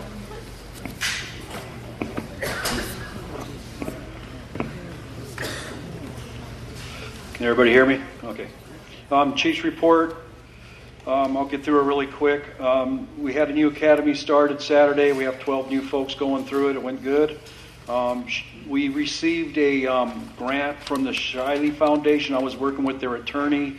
When we finished the station, one of the things that was old and antiquated was our alerting system to alert us to calls, and I was leery about how long it took us to get the money, but because it took us, I think, about 6 months to get the project done, but they still graciously donated $15,000 and basically paid for half of our new alerting system.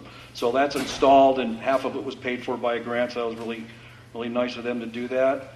We had one new volunteer firefighter interview and sign up, and he's in the academy. Our EMS training is moving along pretty good. We had 5 people total that have been completed by next week.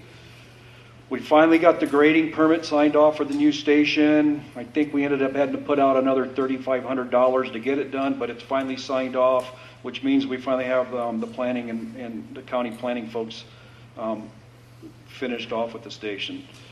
Ambulance collections have been good. I think it's a combination of the guys doing better with the billing, and then our billing company got a new collections company, so there's 2 phases of it. There's the people that actually do the billing, and then when it goes to collections, if folks don't pay, I don't know if anybody's ever experienced that, hopefully you haven't, but they can lean on you pretty hard. Well, they got a new collections agency, and we've noticed our collections have been going up. So that's good news. You all know, I don't need to mention it, but CAL FIRE did close 50 and 51. I'm not sure when they'll reopen. I'm sure by fire season. Our fleet, we have had a rash of breakdowns on our fleet. Rescue 57 had serious engine problems, and I had recommendation actually when it broke down by a couple folks here to trash it, and I was reluctant to do that, and so we made the commitment to fix it. But they literally have to make new parts for it, and that's why it's taken so long. Engine 57 parked out here because of its age. It has a transmission leak, and they can't get parts to fix it, so our mechanics literally trying to figure some way out to fix it. It's leaking out of the speedometer cable, so maybe Mr. Grimm there has a help. I think I saw Chris today, but he's trying to get that thing to quit leaking. Yesterday, engine 56, our new engine went down with a radiator leak, so that went down the shop in Ramona and expecting a few days to get fixed. So I think within 2 weeks we're going to have all of our stuff back, but things keep breaking, so that's just a result of an aging fleet. Our garage doors broke. This one's broke. It works, but sometimes. So those parts have been ordered and are in. I talked to our contractor yesterday, and they're going to be up here shortly to fix those. Are those under warranty? Yeah, well, that won't be because we damaged it. It got closed to look like on a bumper of a vehicle and bent the strut on it. So it's this should be on warranty. Our draft audit is just about done. I gave members of the board. It's not ready for signature yet for the draft. So I gave members of the board a couple pieces of paper that our CPA wanted me to hand out for them. Just some concerns of our auditor. And then our Explorer program's up and running. There's 10 kids in it, CPR, and was completed last week, and it's going good. And that's all I have. Any questions of the chief? His report?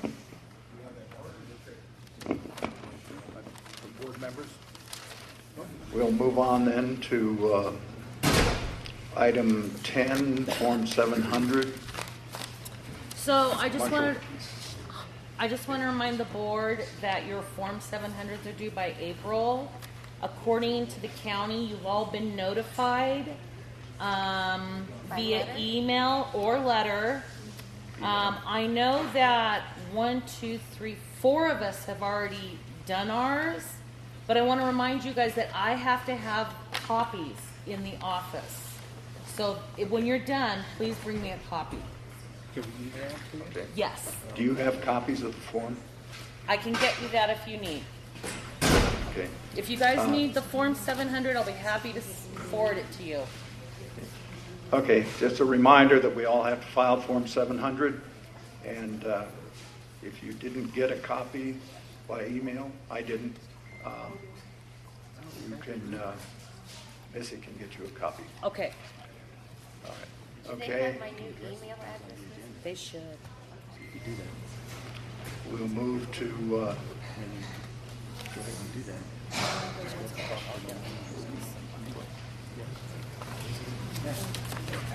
okay, it's that time. Budget committee time. Is he finished? Yeah. Okay.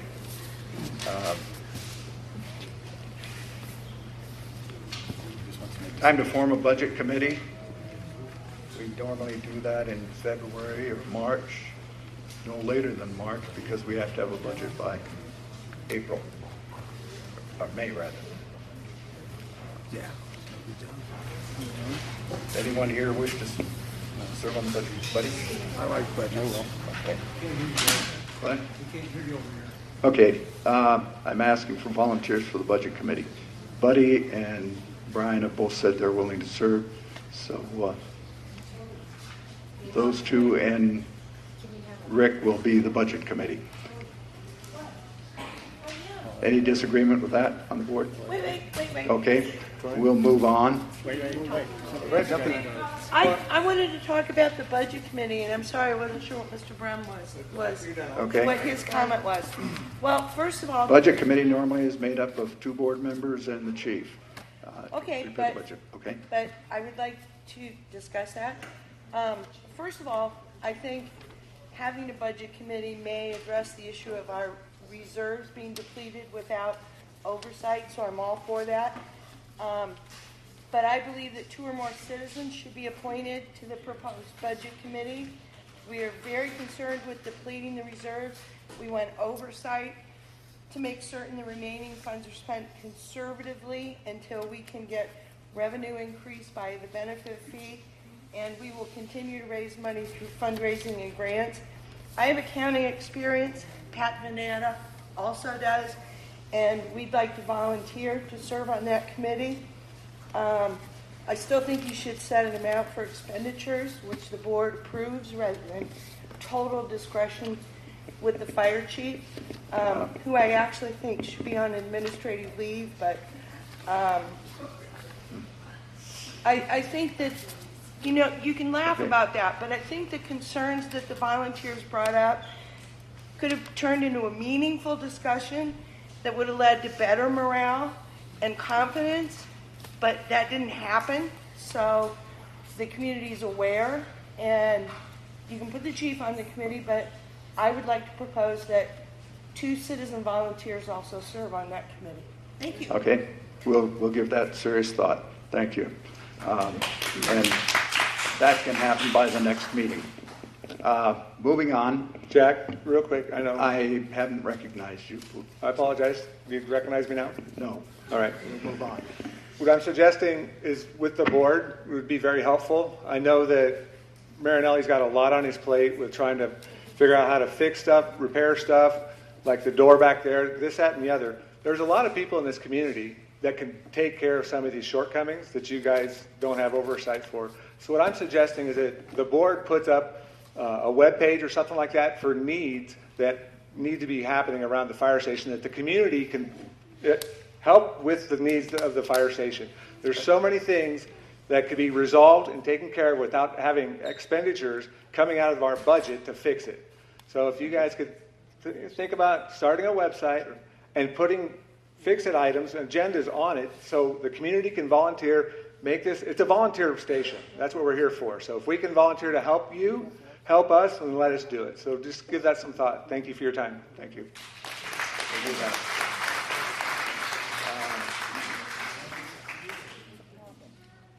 Okay, we'll, if the board members want to make suggestions. Do we have a website right now? Yes. We do. And why isn't this being put out on the website right now? It was just suggested. This is something that should have been going on since we had a website. Good suggestion. I'd also like to make a motion to do as Tony suggested, having a couple community members on our budget committee. Okay, is there a second to that motion? Was on the agenda? Oh, yeah. Yeah, it is. Right. So we can. I'll second it. Okay. Any discussion?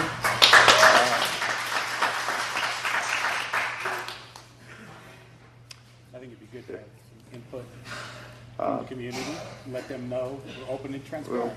We'll put a letter to the editor in the paper asking for volunteers, and we'll review the volunteers and select 2 people if this motion passes. Thank you, John. Any further discussion? All those in favor say aye. Aye. Aye. Motion carries. So we'll speak to the publisher of the paper and see if we can get a notice in there requesting volunteers to serve on the budget committee. Okay. Going on to 13, fire marshal services. Rick, anything new on that?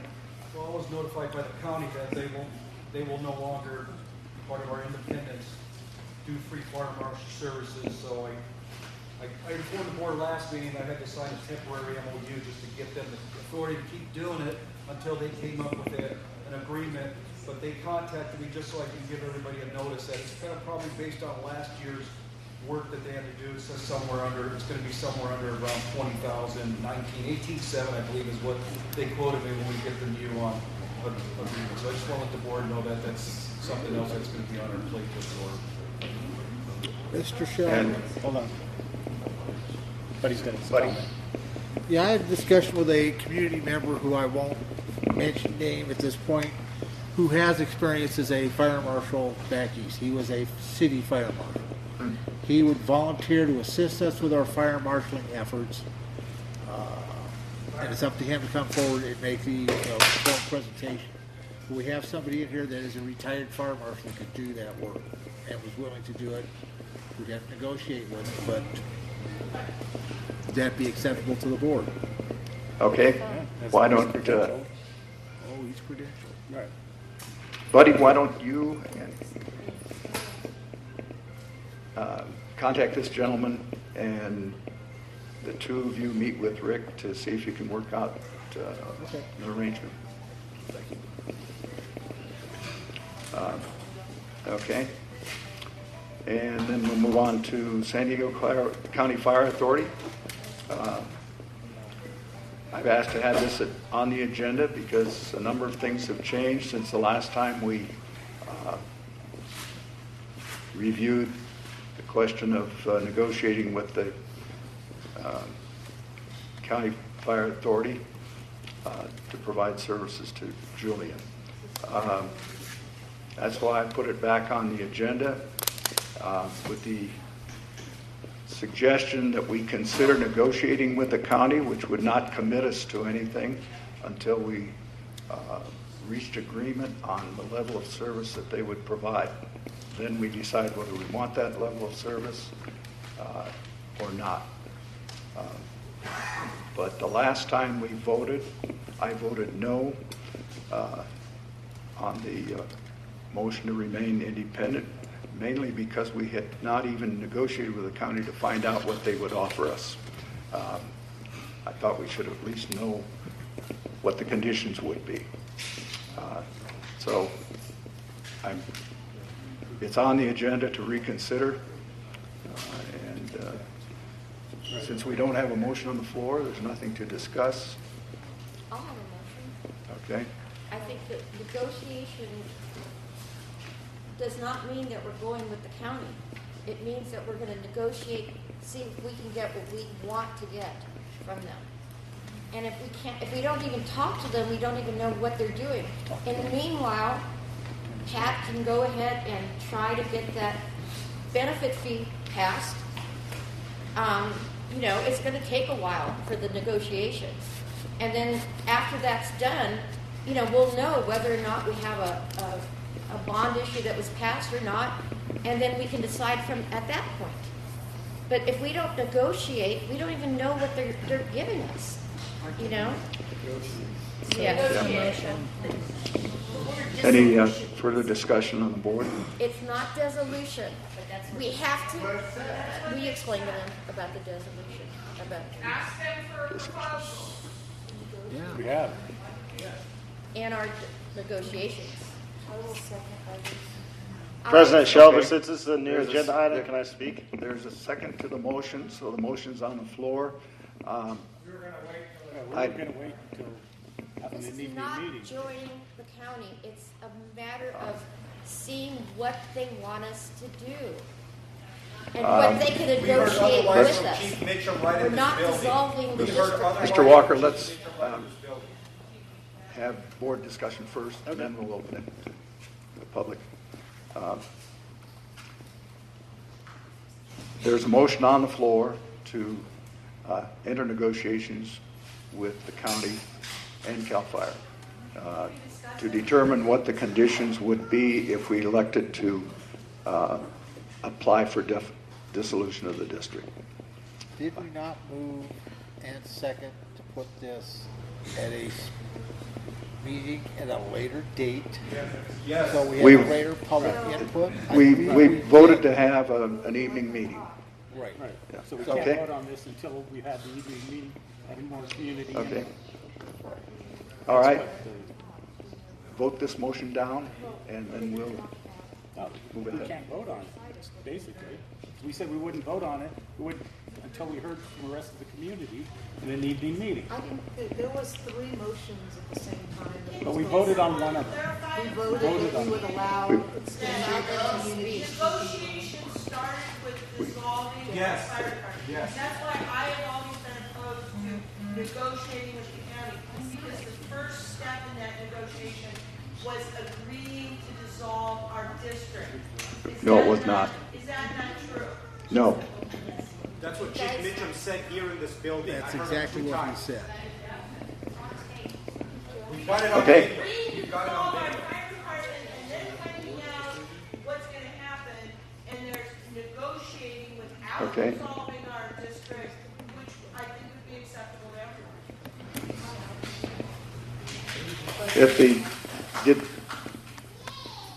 We have some misunderstanding among the board members. Let's get it clear what we voted on previously. Okay? Missy, can you reconstruct that motion? The one that passed, not the one that didn't get a second. Well, what I had down was there was 2 motions at the same time, and so sorry. The first motion was Buddy item 14 to be adjusted to a nighttime public meeting. I didn't hear any second. The second motion was Buddy motion to continue oral communications, which was seconded by Brian. There was a vote, all ayes, no nays. Motion carried. That's what I heard. What you heard. Yep. Okay, we want to review the tape. We said we continue the discussion on a second evening meeting so more of the community can get involved, and then we'd have a vote then. That's fine, but And nobody heard that I seconded. I'm not the ruled only that we one. would take that up when we got to item 14. And that's why we didn't vote on it back then. We Okay, well, voted I'll on the make a new motion to I'll extend. make a new motion, we can strike the last one. Okay, there's a motion on the floor that we, Now, we continue the meeting, so we'll have an evening meeting, so the community that isn't here present can come back and discuss it with us before we make a solid decision on item 14 on the agenda. I will second that motion. okay. We'll ignore the motion that's on the floor in order to take up your motion. Unless that is challenged, but I'll rule that we can take up your motion. Motion was made and seconded to continue the discussion of item 14 until we have an evening meeting. Greater public input. Okay, so everyone that has spoken today, they can speak again at this next meeting. Absolutely. Right. But hopefully we'll get new voices from the public that can't be here because they're working. Everybody else Okay. working except for us right now. So you probably passed with Julian High School full of people. If you haven't seen. You want to come over and sit down? If you're wanting to run the meeting? I'd be more glad to sit in your spot. I don't think so. Okay. You had every right to sign up 2 years ago. I sure will. Yeah, you didn't. I ran unopposed. Thank you. Okay. Let's We have a motion on. have a motion on the floor to hold an evening meeting at some time in the future, Within 2 weeks. yet to be determined. We don't know when that'll be, tomorrow, next year, 6 months from now, He just said within 2 meetings. 2 weeks. within 2 weeks. Okay. Is that part of the motion? Yes. Okay. Is that motion just to have a town meeting and have everybody speak up at it? Is Yeah. that what that's Well, And before then, we and then can we do and then any we- kind of vote or and then we take our action on 14 at that point. All right. Sole purpose of that meeting, special meeting. All right. Is there any further discussion on the motion to adjourn this meeting to another date within 2 weeks? All those in favor of that motion, say aye. Aye. Those opposed, say no. No. The motion fails. Do you have another motion? don't want to listen to the community. I make a motion that we vote right now. To go into negotiation. Okay, that motion's back on the floor. You made the motion again? I second and Kirsten seconded that we enter negotiations with the county. Any further discussion? Can't believe you guys did Unless that. we want more meetings. How many more meetings do we want? Well, considering this was voted on 3 times that we wouldn't go with the county, and it got put on again, Yep. 3 times the vote voted no, and now you bring it up again, now you don't want to have another meeting to get more input from the community. I'd just like to know how many more meetings we're going to have. One more. We just voted on having one more. If we had,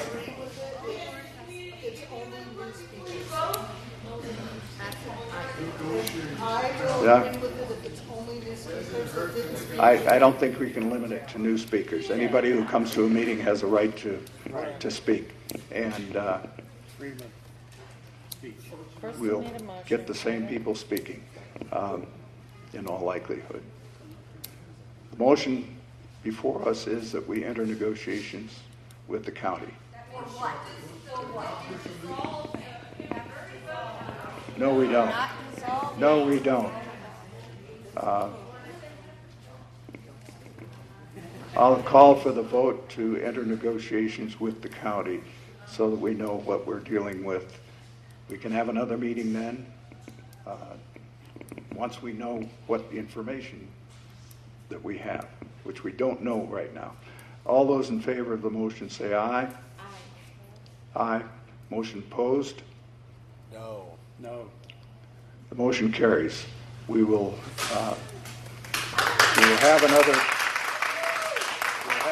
meeting at the time we learn what the conditions of dissolution might be. No, we're not. No, we are not.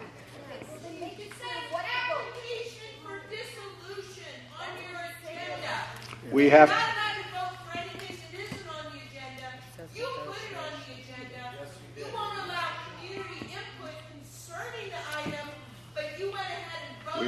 A whole bunch of people talked today and stood with the position. A whole bunch of people said that you guys are still going against it. And we had a whole lot more to say, but we're And we not recorded talking about everything. the item comes up on the agenda. The item came up Okay. on the agenda, and you now said, no, we don't want community input. We want to vote our own personal opinion. Okay, the Steve. board to vote, and I want them to negotiate. Good for you. It doesn't hurt anything. Okay. Sit down. Thank you. You're out of order. You're out of order. You're all out of order. Sit down. We're going to move the agenda along. Just so you all understand the action that was taken, it was to inform LAFCO that we intend to consider dissolution and want to negotiate the conditions so we can decide whether we want to or not. Is that clear enough? I don't like Is the that clear enough? intent. What? I want the intent to be struck. We want to discuss what their terms are for dissolution. That's right. Intent to dissolve. I think that's how we have to get it on the table, but we don't. We're now on item 17, which is conference with legal counsel regarding anticipated litigation, 16 and 17. And it'll be followed by 18, public employee performance evaluation. So we will adjourn into closed session and closed session. And we'll be back in this room when we conclude our closed session. Your office.